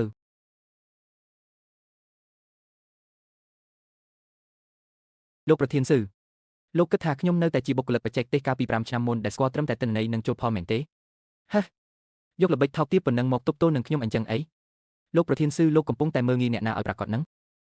ទីបញ្ចប់របស់ស៊ឺហៃឈឿងត្រូវបានកំណត់រួចស្រេចទៅហើយតាំងពីវិនាទីដែលគាត់កឹបកេងប្រាក់ក្រុមហ៊ុនម្លេះចុះលុយរបស់ពួកយើងនោះក្រុមហ៊ុនវ៉ាន់ហ៊ឺដួលរំហើយចុះបំណុលពួកយើងគិតយ៉ាងម៉េចទៅការទូទាត់បំណុលរបស់វ៉ាន់ហ៊ឺមិនមានការពាក់ព័ន្ធសំបីមួយសេនជាមួយកិច្ចសន្យាផ្ដល់សិទ្ធិម៉ាកយីហោដែលពួកគេបានស៊ីញេនោះទេគំនិតខ្លីនិងភាពលោភលន់បានធ្វើឲ្យពួកគេបំផ្លាញភូមិកំណើតដោយផ្ទាល់ដៃដើម្បីសងបំណុលពួកគេគ្មានជំរឿក្រៅពីចាក់ចោលស្រុកកំណើតទឹកស៊ូនៅទីក្រុងទេគ្រាន់តែមិនដឹងថាពេលពួកគេយកសັບភ្ញាក់កណ្ដាលអាធ្រាត្រតើពួកគេនឹងស្ដាយក្រោយចំពោះការសម្រេចចិត្តកាលពីមុនដែរឬក៏អត់អ្វីគ្រប់យ៉ាងបានបញ្ចប់ហើយគំនុំសង្សឹកនៅភូមិហៃវ៉ាន់យុគសម័យរបស់ស៊ឺហៃឈឿងសុទ្ធតែបានក្លាយជាអតីតកាលចំណែកខ្ញុំក៏ដល់ពេលត្រូវចាក់ចេញពីទីនេះដើម្បីទៅសាងមូលដ្ឋានសមុទ្រទឹកជ្រៅដែលជារបស់ខ្ញុំពិតប្រាកដដែរទីកន្លែងដែលគ្មានអ្នកណាមកចងជើងខ្ញុំបាននឹងអាចសម្រេចរាល់មហិច្ឆតារបស់ខ្ញុំទាំងអស់កំពុងគិតអីនឹងបងកំពុងគិតពីអនាគតណាចុះក្នុងផែនការអនាគតរបស់បងតើមានគម្រោងអីខ្លះទៅទីផ្សារទំហំរាប់ពាន់លានបន្ទាប់ឬក៏បច្ចេកវិទ្យាដែលកាន់តែអស្ចារ្យជាងនេះគ្រាន់តែចង់សាងសង់កន្លែងមួយដែលអាចធ្វើការស្រាវជ្រាវដែលខ្លួនឯងចូលចិត្តដោយស្ងប់ស្ងាត់ប៉ុណ្ណឹងតើអាជីពបងក៏មានហើយចុះរឿងស្នេហាវិញនោះចាំអូនជួយរៀបចំផែនការឲ្យចុះហានស៊ឿនទុកឲ្យអូនជាអ្នកញ៉ែបងយល់ព្រមអត់យល់ព្រមប្រហែលជានៅក្នុងផែនការអនាគតរបស់ខ្ញុំដល់ពេលដែលត្រូវបន្ថែមទំព័រថ្មីមួយទៀតហើយមើលទៅ